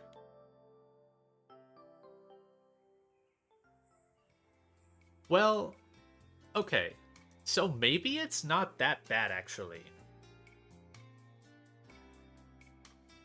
If your flip turn crits... maybe that's not that bad. You just need to have a variation. Or maybe Donphan... Does Donphan just always bait the same thing in? It's... probably just baiting the Eruption Camerupt. Slow kill. No, it's not, because I have fast KO on it. It would never bait Camerupt. Is it baiting slacking? No. Zoroark? No. It always scares off Camerupt. But if your HP is low, you can sometimes get Aerodactyl. King's Rock Aerodactyl, by the way, very pog.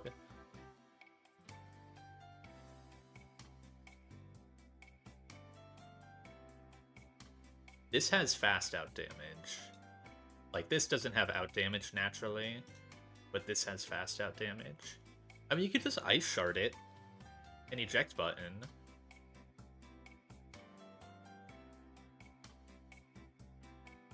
This doesn't even have fast out damage. So you would get normal slacking, and then it has to go to the next thing, which would probably just be Aerodactyl. And then the other, the normal variation, if you don't crit, you come in and you click Rapid Spin and then Ice Shard. Because is it likely to rocks? Yeah, it's likely to rocks. But you take EQ.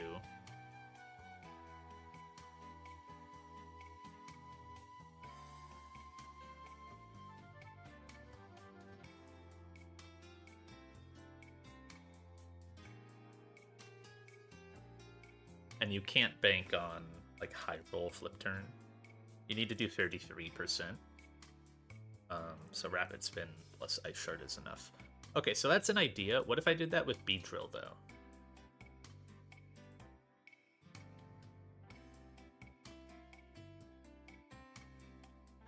Oh, Beedrill is interesting because actually I can pre-damage my Bee to show fast KO, and then it megas and becomes faster, right?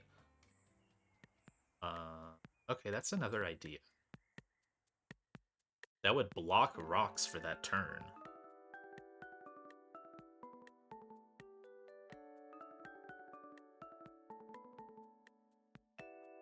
Oh, I guess, so the problem that I didn't even really think about that this runs into. No, okay, the bear scooter thing doesn't work because you need to get the knockoff, and you can't guarantee that. You basically need to be able to guarantee pivot move, knockoff without killing, and then rapid spin.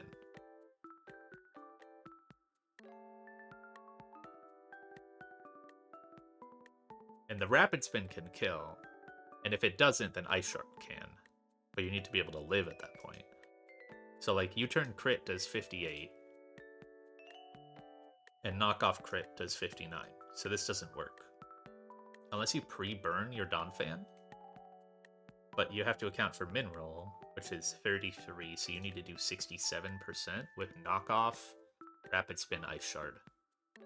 While pre-burned, I don't think that gets there. 24. Yeah, 38. Not even close.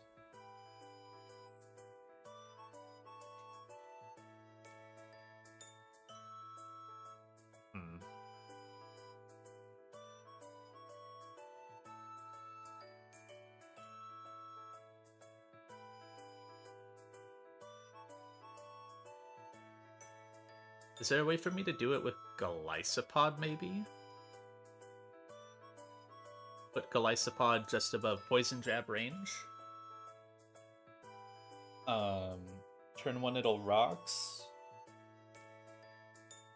So you Fimp, and then you just you Fimp to guarantee damage if it doesn't rocks that turn, if it goes for the 2%.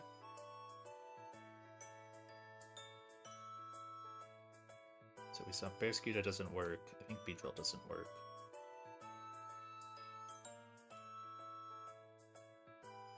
You Fimp for 24%, leaving it at 76. If you crit, you do 43. Ah, that's too much. He like, it's way too much. And this is underleveled Golisopod.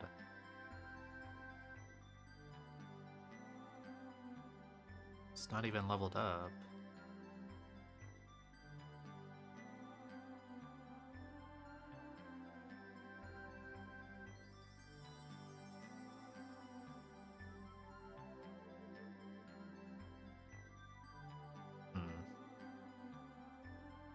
I mean, you're switching Donphan in on a better move at that point.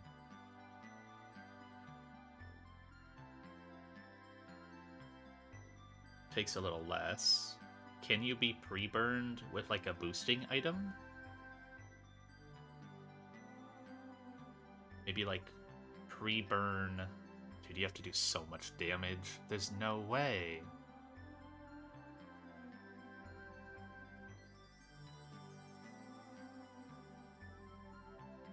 You gotta do 70% without Earthquake. You have to knock off Rapid Spin and then Ice Shard. There's just no way. Even if you put on, like, Life Orb on Golisopod, it wouldn't get you there. 31, then you only need to do 69.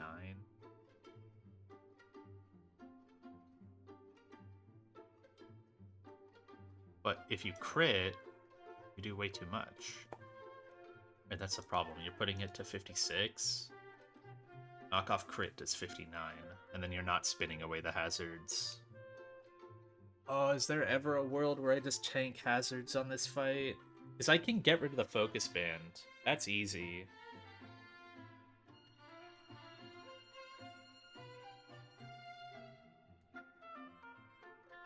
I feel like I already heard the song. Is this playlist just looping?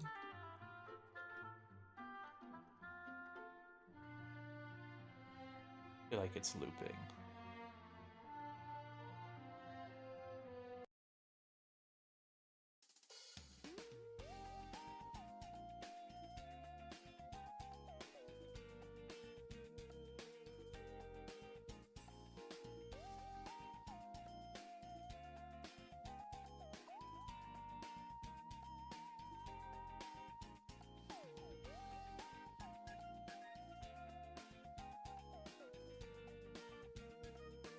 This slacking guy.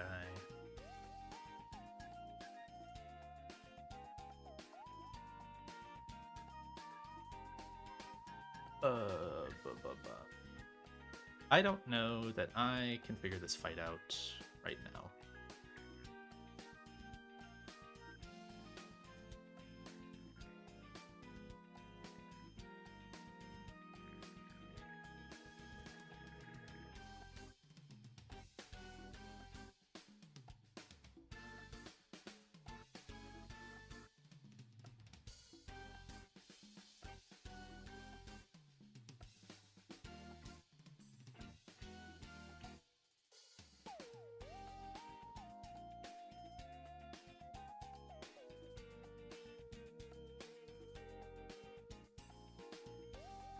Okay, I'm gonna stop for now, I think.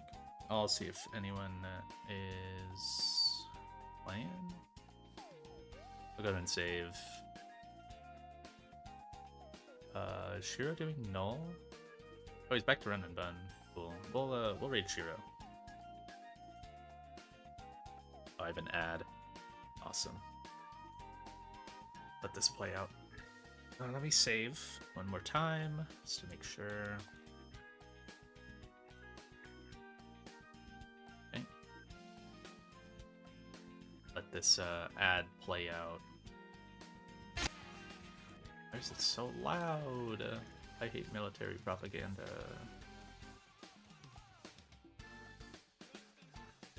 Oh, it's a PlayStation game ad. Never mind. Do I live crit every time? Oh, I do. That's kind of good. Okay. I'm gonna go hang out in Shiro's chat while I eat some food. I'll probably just try to figure out like a ton of magma grunts, I hope. Before going again. But yeah, goodbye. Thanks for hanging.